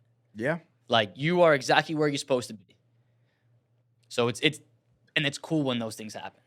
It gives you like that crazy, it's a different gratification. Oh, yeah. Like, it's just like, oh shit, this is how it works? Yeah. Okay. I get it. It's that abundance mindset. It's that everything's going to work out. Everything's good. There's more than enough. Abundance. You know, I put up stories all the time like, yo, it's very easy in my profession and in a lot of other professions like Mike with the restaurant. It's very easy to get caught up in the, like, everybody's my competition. Like, I look at other videographers, I look at other photographers, like, oh, you're my competition. You're the one that I beat out. as of like the last year, I've shifted away from that, and I have to correct myself sometimes and just remind myself. It's like, nah, man, everyone's different. Like, there's more than enough work for everybody. There's 1,000 ways to skin a cat. Just because he got that client doesn't mean, you got your clients, and then you'll get more clients. And you don't, just because you see somebody working with somebody, there's 500 other clients that are up for grabs. You don't have to worry about what they're doing. That's it. Same thing with the restaurants. Like, there's 1,000,001 restaurants for people to go to. They're always going to be able to just spread it out. On your shit. That's just focus on building something amazing, and the crowds will come. Will come. If you build it, they will come. Like, it's so crazy because there's so many of those bullshit cliche sayings, but it's like they're cliche for a reason. They kind of work. Exactly. It's cliche for a reason because it's like you apply those I don't even know the right word to use. Those like rules of doing things, I guess you'll say, and you'll watch it come towards you. Like, you'll see it all come to life, and it's fucking cool. It really is. Shifting back, okay, quick to Marines. Go ahead. I wanted to hear. So you came home from training and you went back. Did you deploy? I did. I did a 9-month deployment with the Navy. What's called a MEU. It's a Marine Expeditionary Unit. I was stationed down in Lejeune with 1-6, 1st Battalion, 6th Marines, Bravo Company. I was a radio operator by trade, so I did comm school out in California. Sent us down to Lejeune afterwards. Got attached to an infantry unit. Got sent to an infantry company, and then pretty much I was in charge of literally all their communications. Me and my other boy, it was 2 of us for a whole company. I think our company was like 215, 230 guys, something like that. We had big responsibility. Big responsibility. Yeah. We had what do we have? 1st, 2nd, 3rd, 4th weapons. We had 5 platoons. Then we had our headquarters platoon, which comprised of all your higher ups. So we probably had over $1 million worth of gear, and then some. And you were literally in charge of giving X person X gear every single day. Whatever field ops we were doing, your job was to set up communications and establish that internally between the whole company, even smaller between the squads, and then higher echelon to your chain of command, the higher ups, so you can report back and forth. So our deployment we did a 9-month float, which was fucking cool, man. It really was. I got the worst part about joining the Marine Corps is, you sign up to be a fucking war dog. That's what it is. And if you don't get to do shit, it sucks. It is what it is. But I still had a fucking experience, bro. I've been to 13 different countries. Like, I've seen a lot of fucking shit, done a lot of training, did a lot of cool shit.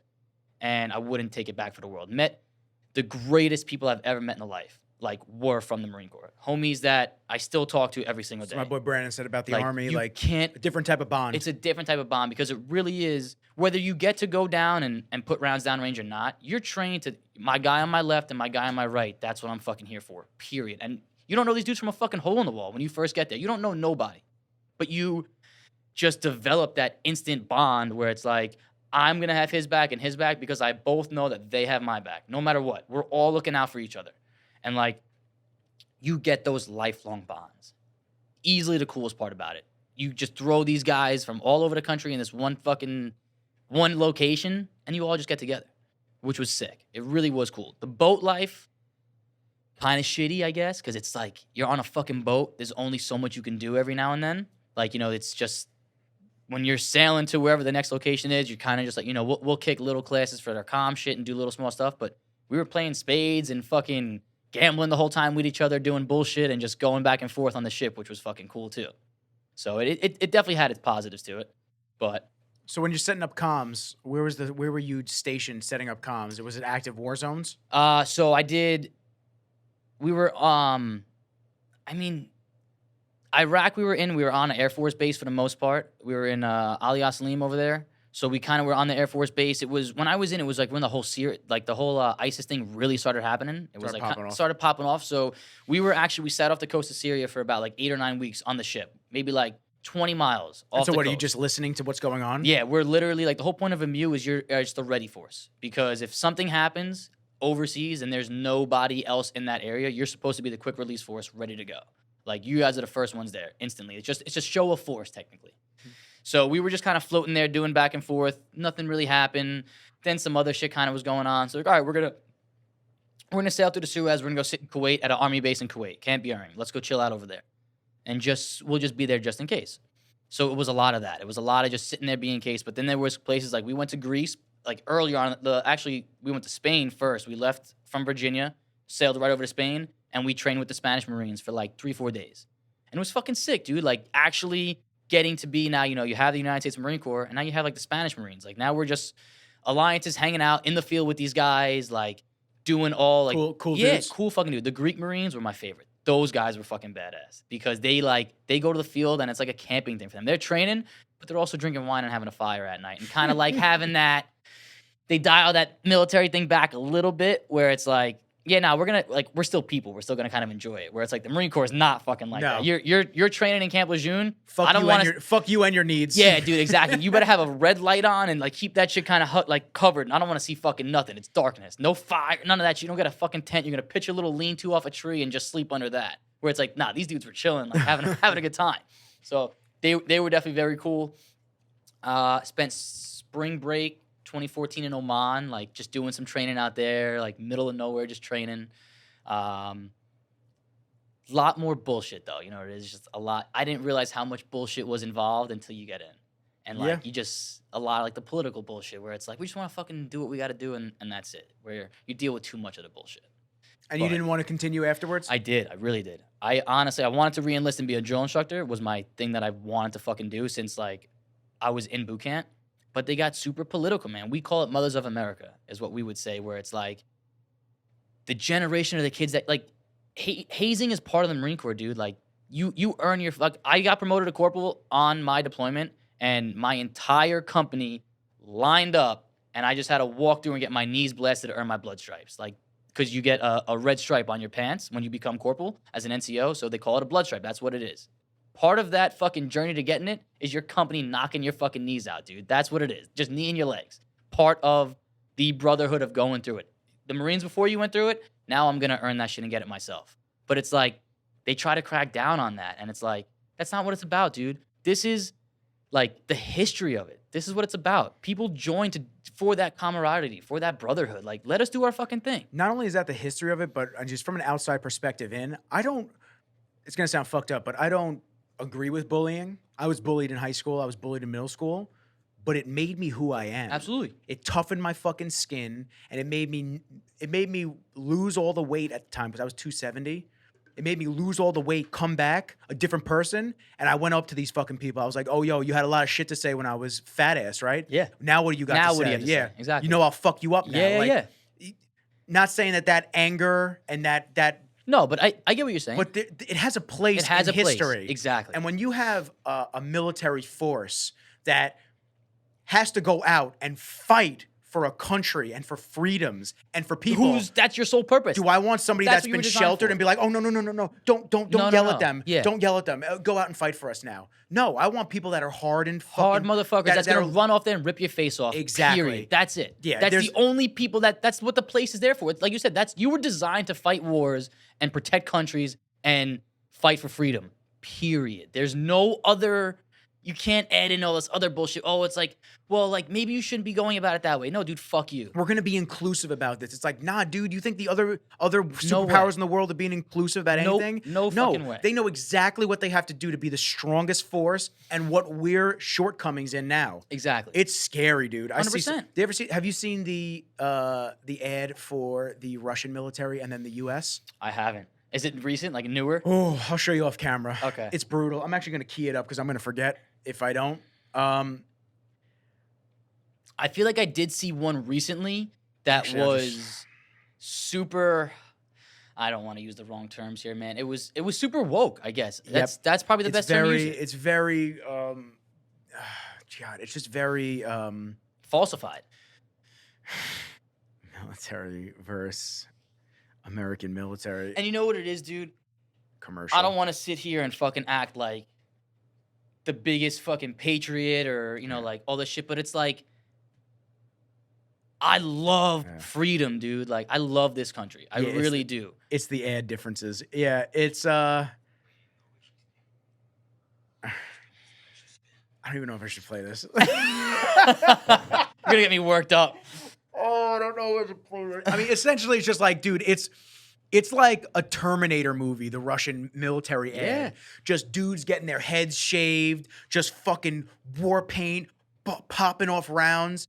And then you got this US commercial, and it's just this girl. She just goes, "It starts in California with a girl with 2 moms and this and that." It's like, I don't get, like. But what fucking audience are you trying to attract? Like, I don't care. Like, and it's not to sound insensitive. No, absolutely. I think that's amazing that you had 2 mothers. I think that's great. I think there's a time and a place for that. But in a military, when you're trying to scare your fucking enemy, they're laughing.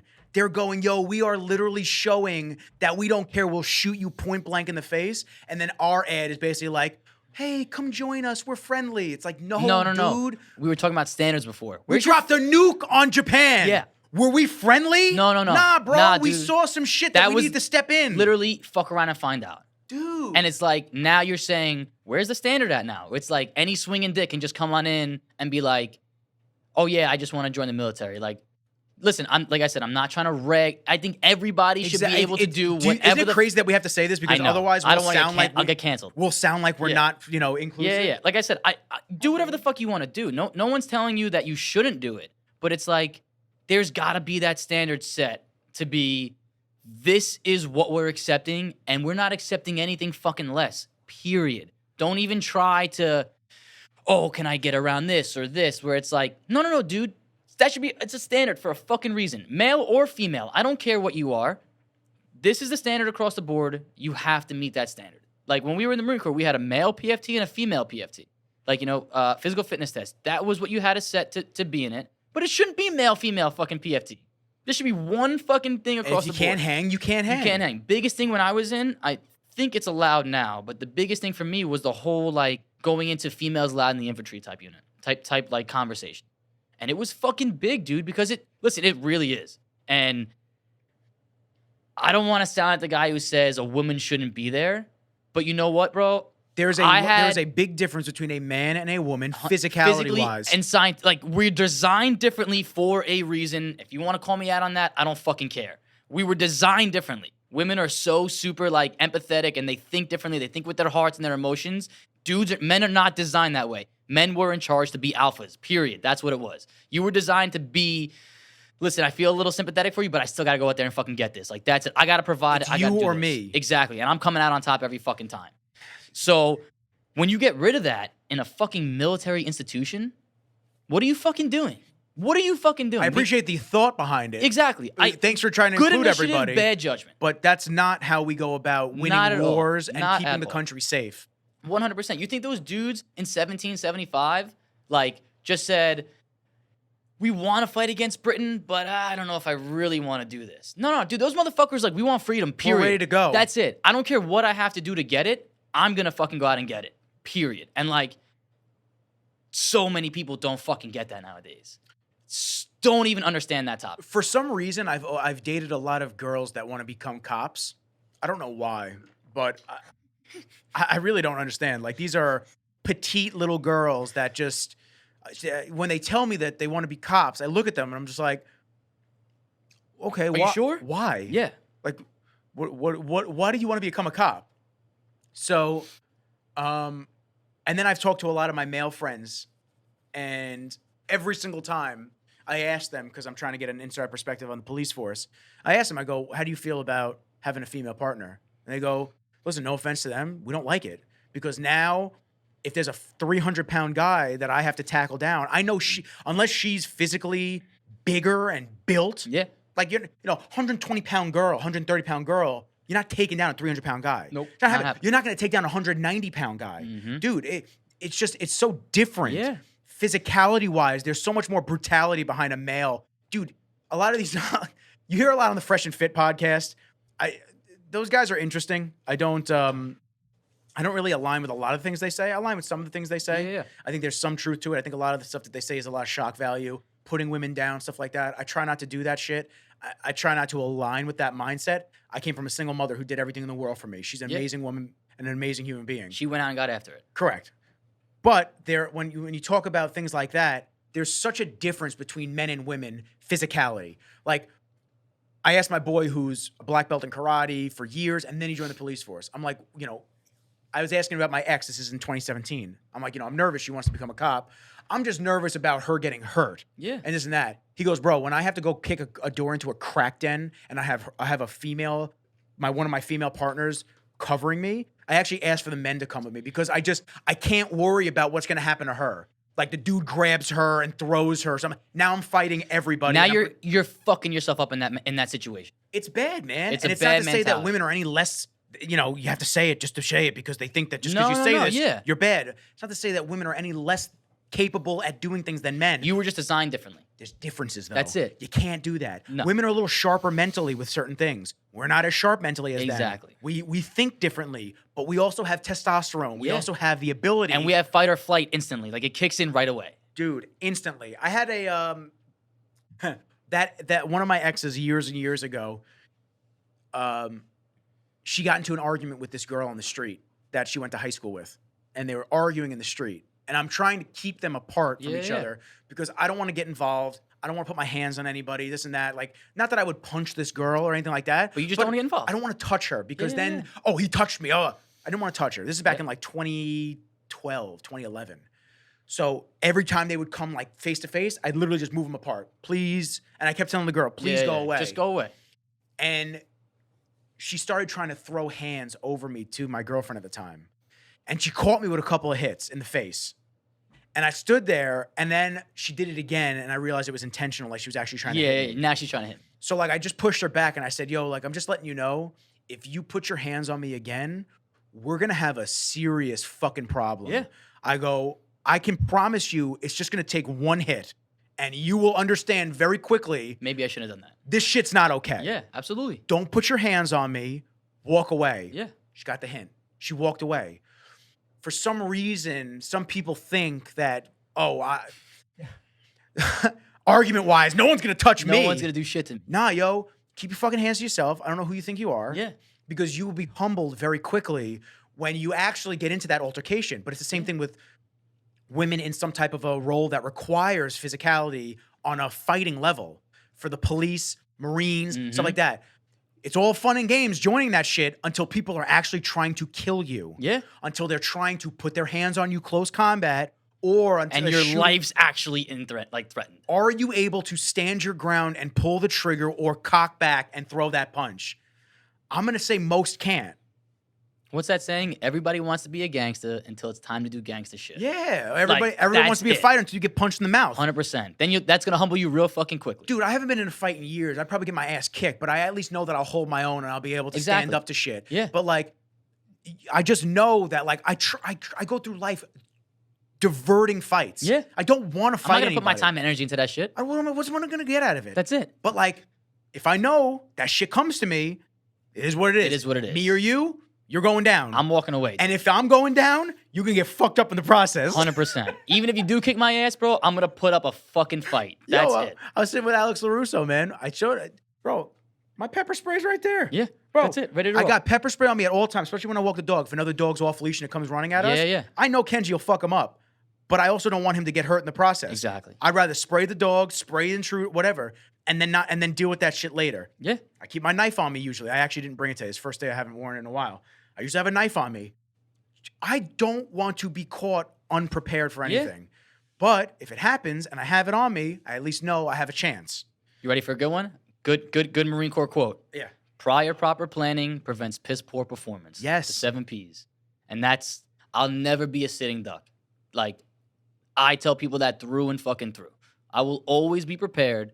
No, even if it's never gonna happen. You know what? I'd rather it never happen and I'm prepared. And prepared for it. Where's the harm in that? And like, that's such a hard concept for people to get to. What's the quote? I'd rather, Kenji, that's my camera. Don't do that. Okay, I know you're too big. Don't worry. We're gonna get a bigger space soon. Kai Green also says that too. Proper preparation prevents poor performance. Yeah. So similar. Very Absolutely. similar. But that's what it is. Like, I'd rather be prepared and nothing ever happen than I'm fucking caught up the creek without a paddle, bro. And now I'm like, now what the fuck do I do? Yep. That's why I'm trying to finish off the gun license to have that on me. I was just going to say, dude, I do a lot of, not a lot of traveling, but, I do a fair amount. I'm a big driver. I don't fly only because I'm a very big advocate of I need to be in control of the situations at all time. If I guess that's not selfish, but like, I don't want my life to be in your hands. I want to make sure I always got control over everything myself. So I do a lot of driving. If I'm going anywhere, there's always going to be a pistol in the center console, bro. I don't care. that second fucking amendment is gonna protect me over whatever. That's my fucking right. I fought for that right. You're not gonna tell me any fucking differently. I'm very pro Second Amendment. I'm very pro gun. I'm not. People hear that and they think, oh, you're pro kids getting shot and this and that. No, I'm not. I'm pro self-defense. I'm pro. That's what I'm pro. I'm pro people taking the proper training and precautions to defend themselves. I think a woman that is walking home from the train station by herself at night in bad areas, whatever reason, whatever scenario, I think she is due the right to be able to defend herself from assailants, no matter how large or small. And who the fuck are you to tell her she can't? Correct. You know what I mean? Correct. I think that everything has a reason, has a purpose in life. Yeah. You know, for you to sit there and say that they're not necessary or we should give everything up and this and that, I just don't align with that. Yeah. And you're okay in your opinion. Yeah. But also, that opinion would be a too late opinion if we did have something like that. Exactly. And then you realize, oh shit, we fucked up. Or your opinion would change real quick if it happened to you. Because criminals are still getting guns and it doesn't. Dude, I don't know what to tell you, man. Plain and simple, bad people are always gonna do bad shit. It's Always. you're never gonna fix somebody who has a bad mentality. Yeah. There's nothing you can do about it. And that's a hard pill for people to swallow. Yeah. To like rationalize that idea where it's like, oh no, everybody has a good side. Listen, I get it, yin and yang. I'm totally on board with that. Sometimes just people got that darkness a little bit heavier. Yep. And it is what it is. Mass murderers. That's why you get shooters. Exactly. That's why you get stuff like that. It is what it is. But you know what? If that's the case, I got to be able to have a level out the playing field, bro. Correct. That's it. That's all I'm asking for. I'm not saying that give me a gun, I'm going to go out and do bad shit. I'm just saying that if something approaches me, I'm taking care of myself. You at least have the ability to defend yourself. Exactly. I have the ability to make the playing field level. Yep. That's it. And like, it's such an astronomical thing for people to think about. I know, it becomes a tough conversation. I mean, I don't like the NRA because I feel like they have a lot of agendas behind them, so I don't fuck with people like that. I don't fuck with the lobbyists and congressional guys on any side of the field. Yep. I just firmly believe that, listen, if you're going to have a gun, you're going to have you have the right to carry something, which everyone should. You have the right to carry a gun. You have the right to defend yourself. You also should have that right to go train. Absolutely. Train your dick off. Yeah. Know that instrument inside and out. I had a conversation with a buddy's girlfriend. She leans a specific way. I'll say it like that. And she's also a teacher. So after the last school shooting, she's very ban all guns. Nobody should have a gun. And I just said to her, I was like, I think that everyone should have a gun. Like, why do you think that there's less mass shootings in areas where there's more guns? Generally speaking, more shootings and mass shootings happen in areas that are gun free. Absolutely. So if everyone has something there, or there's at least security guards in places that are gun free, and they're the ones that are allowed to carry, I was like, you should know how to operate a gun, even if you don't have one. Let's say that, God forbid, there's a school shooting. Let's say, God forbid, there's a shooter in your area, and people band together and they knock the gun out of his hand, and then it falls in front of you. You now have the opportunity to make sure this person doesn't do any more harm. Yeah. But you don't know how to use the item. Exactly. So everyone should go through training. Yeah. I want to go up to 6 Hour, and I want to do their training courses. They have the SIG Academy. Oh, yeah? Yeah, if you want to go tight. one day. That's pretty tight. Where's that at? It's up in New Hampshire.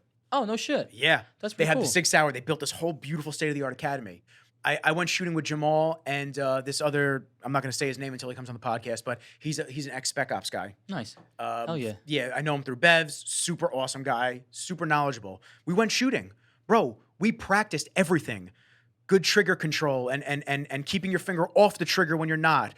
Treating the gun as if it's loaded at every moment, even if it's not. Knowing that there's an extra chamber in the round.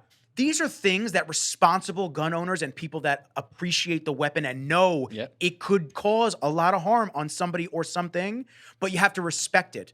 Otherwise, if you don't respect it, you could fuck yourself up. You could fuck the dude next to you up. If you don't know those 5 weapon laws, you shouldn't even have a fucking gun. Yeah. You know what I mean? If you don't even understand that first, if you don't understand the fact that never point a weapon at anything you not intend to shoot, you shouldn't even own a fucking firearm. Dude. Right then and there, that's your very first weapon safety rule. Dude, we were shooting and the gun was empty. Like I emptied the magazine. I think it was like an 8-rounder or something like that, 7 or 8 rounds. I emptied the magazine, clicks, right? Still sideways, safety, and even though the safety's on, unloading it and I'm keeping it downrange. Yep. Never moving it around. Never moving it around. You got to take the utmost precaution, but that's the part that you don't hear. Oh yeah. You don't hear about the people that act that way responsibly. You don't hear about the hundreds of thousands of CCW people with zero problems every single day. But you hear about the one person that decided to go off the rails. It's just, once again, news outlets, media, covering what they want until the narrative that they want gets done. Yep. Do I think mass shootings... And the masses agree with it. Do I think mass shootings are horrible? 1,000%. Do I think that there's a problem there? 1,000%. I think that there's a more mental health issue in the country than there is a gun issue. Big time. I think people need to understand that and figure out a way that we can vet these people out a little bit better in that manner. Yes, 100%. And with that also yeah, do I think they're bad and all this shit? But do I also think school shootings are preventable? 100%. I do. 100%. Well, the Uvalde school shooting, how much stuff has come out that the cops just dropped the ball on? They didn't. They had. Can we talk about the guy getting hand sanitizer? I didn't see that. But. Oh yeah, there's a clip of a video. I guess they're standing in one of the hallways. They're releasing all the security. Yeah, footage. I didn't see the layout of the school or anything, but he looks like he's standing in a hallway, and they're just kind of smoking and joking. And this guy's like, "Let me just grab some hand sanitizer real fast." Yeah, so I didn't see the hand sanitizer, but I saw everyone just kind of chilling, and they all had ballistic gear on. What? Dude, are you fucking crazy, dude? You had parents outside ready to go in, and they were disarming the parents who had concealed carries. They were disarming the parents and not allowing them to go into the school. Bro, if my kid's in there, I don't give a fuck who you are. I don't give a fuck you ain't stopping me for shit. Yep. I'm going in there and I'm blasting this motherfucker to the 9th level of hell. 100%. And if I'm failing, at least I failed trying to save somebody. At least I fucking tried. So when you have police officers that are in ballistic gear that aren't doing their jobs, but you want to tell me that I can't carry, but they're the ones that are going to come and protect us. Yeah. And they wait, and children are dying. Yep. Okay. That guy's going to protect me? He's not even doing anything. Yeah. It becomes a big problem. I mean, there's a lot of people that haven't seen that security footage still. Oh yeah. They refuse to. They watch the news outlets that they want to watch, that it's not covered, and they don't, and it's just all on the shooter. Yep. No, control your brain. Yeah. Learn about everything that happened. And if you hear something, do the research on it. Yeah, get all the details. Get all the details. Don't just compile a result. Get all your details first before you actually progress and say what you want to say about that topic. Yep. That's it. And it's horrific, man. And I just, like I said, I just think that there's more of a mental health issue across the country. I know that the Supreme Court struck down the New York State being so harsh with concealed carries. Yeah, and then, of course, the governor came out with... Our unelected governor. Yeah. She was actually in Huntington the other day. I wish I saw her. I would have had a lot to say. She already came out with a ton of rules combating that, where you can't carry here, you can't carry here, you can't do this, unless the business says that it allows concealed carries, you're not allowed to bring that. What? That's not the point.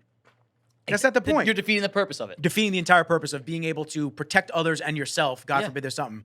There's a ton of news articles out there of concealed carry permits holders protecting and shutting down a mass shooter. Yeah. Because they're about to kill everybody in the vicinity. Those stories don't make in the Of course they don't, because it doesn't fit the narrative. It doesn't fit the narrative of what they want. So, they came out with a lot of the rules. Some of the rules were you have to have something like 18 to 20 hours of in-classroom training. Love that. I agree 100%. I think you should have range time every month. You should do an annual course. Every month or annually, whatever it is, that you have to go and you have to refresh your knowledge of it. Absolutely. Just like driver's license. Dude, I agree wholeheartedly with that. Just like driver's license should be that. Exactly. Because you can never have enough knowledge. Never. You know what I'm saying? Like, same thing. I completely agree with the fact that you want to have a handgun. Dude, do a test once a year. I'm not asking you to shoot from fucking 1,000 yards out. Do a 30-yard fucking course and just show me that have an instructor. Show me you're still responsible enough to handle that firearm. Yes. That's all I'm asking. And I agree tenfold. What's the problem with that? But then they get into the ridiculousness of, then we need to check all your social media accounts. I think providing more on the line of caution, you can look at people's social medias and just be like, okay, we're good. No, they want to dig through everything. Yeah. You guys do that now anyway. Yeah. I'm fact-checked on everything I put up. Don't you guys do this? I don't know. And then a rule and then a long list of just ridiculous things that don't help anybody. No. What it's meant to do is deter you from even wanting to go through the process. Exactly. Now it's like, fuck, it's going to take me a year and a half to do this? I don't want to fucking do that. Oh, dude, if I put my pistol permit in now, you're not getting fingerprints until like March, April of next year. And you're Suffolk County? Or you're still Nassau? Nassau. Yeah. And so when I did it when I was in the Marine Corps still, because I was fortunate enough to have like the ability to still do that. I got in 3 fucking months, which the guy was like, oh yeah, listen, you're active duty. I'm going to just push you through real quick, just to get it done. So I was fortunate enough to have mine done so fast. But now I'm about to go to a fucking state where you do whatever the fuck you want. Yeah. You know what I'm saying? I only need to have I think you just have to have a state license to purchase whatever you want. And then you have to file for a concealed carry. That's it. You'll file for it and you'll get it. oh, you're a veteran, you know what the fuck, you know how to handle Yeah, firearms. you know how to handle no a problem. firearm. We'll push you right through. So it's like, that's where I get so much beef with federal and state level fucking laws. Well, it's all bullshit. It's Same thing with all like marijuana and the Exactly. it's legal here, but it's not But it's legal not here. legal But there. you can get pinched over here and you get jail time here. Just fucking do it across the board, bro. It's like, yo, if you're gonna do it, just fucking do it. Just do it across the board. It's like not that. It's not that serious. You know, you go back like alcohol, widely available, and just as and more destructive in certain areas. Yeah. I'm not pro marijuana, but I'm not against it either. I don't care. Yeah, I don't give a fuck. If Do what you people wanna need do. to use it for relaxation, medical use, therapeutics, Exactly. If it think helps you, do your thing. I think you should have access to that. Yeah. Because if you're gonna place the same laws on stuff like that, you should place the same laws on alcohol. Definitely. Because it does It just as much. Just as much. How many fucking DUI deaths are there probably a year? Dude, it is insane. Yeah. It's insane. It's insane. That I was talking to oh, it just pops up. I was talking to somebody recently, and they had mentioned like, yeah, you know, they got a new car and this and that, and they're like, yeah, you know, all the information's up on the screen, this and that, blah blah, and it's just a little easier to drive, you know, if I drive home drunk or something like that. And I just said to the person, I'm just like, don't drive home drunk. Just don't do it. Just Uber. Like, Yeah. why would that even be a thought Yeah. process to you? You could ruin your life and Or someone someone else's. That's mad selfish for you to do 100%. that. And because chances are you won't die, and the person that you hit will die. Like the most of the time. motorcyclist, like whatever it might be. Yeah. And you're gonna sit there and just go, oh, well, this is easier for me to drive drunk. It's nah, man. No, dude, fuck that. Yeah, nah. Don't drive drunk. Zero tolerance policy on that. Like, Yeah. without a doubt. My homie, one of my best friends in the Marine Corps, that's how he had passed away, unfortunately. Oh, really? Yeah, in Florida. It wasn't confirmed, but he was my homie. I knew how he was. If he got a little banged up, he was driving a ride, and it was what it was for him. You know what I mean? So like ever since that day, I was just like, fuck that, never, no way. I don't play that game, man. I drive. It's not even worth it. Dude, I do 20,000 miles a year at least on my car. I do not have the time. I don't Nope. have the patience. I'll fucking Uber. Yeah. I'll Uber or I'll stay where I'm Exactly. at. I'll stay where I'm at, or I'll spend a couple bucks. Another reason why another reason why I got Huntington Village. Like, I'm not a big drinker. Yeah. But it's to be able to go out and drink and walk home. Is beautiful. Exactly. No And now harm, no you're- foul. And now you're gonna have your whole huge land plot. Yeah, that's it. I'm gonna do a little sober stint again anyway. Good. I did a little sober 100-day challenge at the beginning of the year, just 100 days straight sober. So now I was like, fuck it, I want to do it again. So I'm going on. You feel good? Felt, dude, on no bullshit, the best I've ever felt. In all honesty, every single day you felt the progression of like just feeling better and feeling better, like everything. And you know, I used to dip, smoke cigarettes, you know, smoke weed, drink, like not like heavy, everything in moderation, but like that's 4 vices that I just cut out right away, and in one day just stopped everything. 100 days straight, felt fucking great. I love that. Then I, smoking a little bit again. I still smoke, but now it's just like I'm going on an annual camping trip. Me and all my childhood friends, we do it every single year.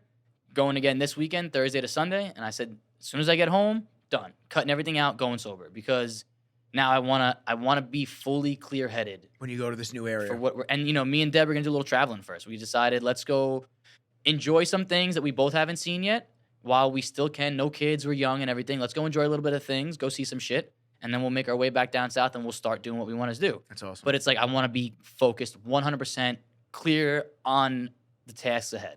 And that's it. And it really did feel incredible.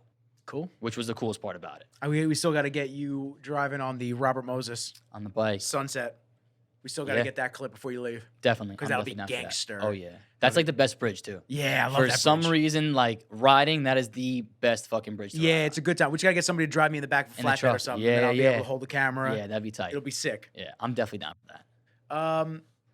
And then what? You're out of here in September? We're aiming for it. So now I have the appointment I have today. I have the buyer who's buying the house, their home inspector. He's coming today. Cool. So crossing fingers, everything goes good on that. Once the inspector does that, hopefully just roll into a contract. I think, what is it, second week of August now? So they're probably saying it'll probably take a couple weeks to get in, but we're aiming for hopefully second, third week of September, depending on, it's no rush, realistically. It's when the stars align and everything is ready to roll, then we'll get going. Got a cousin up in Utica. We're going to go visit him for a little while, try and see if we could do Niagara Falls from the New York side without crossing over, try to see what we could do. And then we're going to take a trip out west. So do the Grand Canyon. My girl's sister lives in Vegas, so we're thinking about maybe popping over, possibly seeing her, doing stuff like that. And then I want to hit Joshua Tree because it's right there. I've never done it. Everyone says Joshua Tree is sick. So maybe do that and then make our way back across. Cool. You got to enjoy it. You know what I mean? Like, we're already there. Are you doing the bikes? No, out west? I'm going to leave the bike home. Okay. Because I'm going to go, we're actually hopefully picking up a camper next weekend. I'm looking at one down south right now. I just put a deposit on it. Getting the camper, just loading the camper up, getting it all solar, ready to roll, and then just going and do the off-grid thing. Yeah. Pumped. Change your lifestyle totally. That's a 180, bro. I thought if you told 23-year-old Zach like where you'd be today, I would have never I joined the union and I said, well, this is going to be my life for the next 30 years. I'm going to just fucking grind every single day. I got the house with the fence. Gonna have a family. Everything gonna stay here. And then it was literally 2 years ago. I thought I'd be the corporate kid. Whoosh. Yeah, exactly. And I was like, fuck this. Now, when you learn to sit back and just kind of go with the flow, you'll see your path will just straighten. It goes itself. It literally does it all on its own. All the time. I just pick the camera up. Like everyone goes, oh my God, you're so lucky to do what you love. And it's like, it's not that I don't love it. It's a business. So everything that you love that turns into a business becomes not a headache, but it becomes a business. So you have to like monitor it. It's like it's not as easy as when I just started and I was just making things and I didn't have to worry if they were like exactly what the client wanted. I kind of just winged it. But you're able to, you kind of just fall into things. Yeah. Like I just picked the camera up. I was good at it and like that was it. Now it's and my that's career. It worked. It's that's weird. it. Exactly. Weird how that works. It's weird how that works. I had no intention of ever doing anything in photography, video, never. And here we are. Yeah, that's crazy. So what did you go to school for when you went to school? I went to school for public relations. No shit. Yeah, which is why I always correct my boys yours and yours. Yeah. And they're like, shut the fuck up, Nick. I'm like, nah, man, say it right. Say it right, dude. Say it right. I'm a huge advocate of use the right fucking word because we can get talking to changing definitions in the year 2022 because that's what it's all about. That's true, yeah. Use the word was created for that. That's what it means. Use the right fucking word. It has a word for a reason. Mad basic.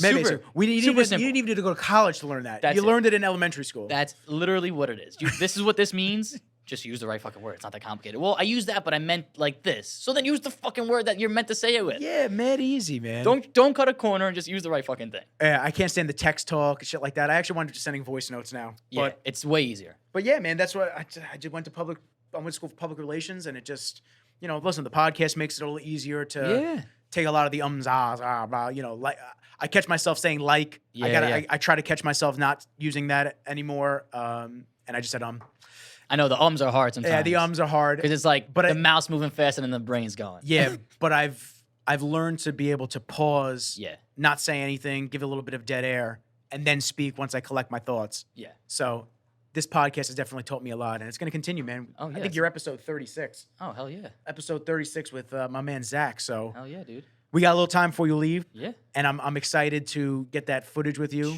But first and foremost, I want to thank you for coming down. Oh, dude, I appreciate you having me, man. This is the first time I've ever done anything. Very, very, very cool. 2 hours and 10 minutes. Wow.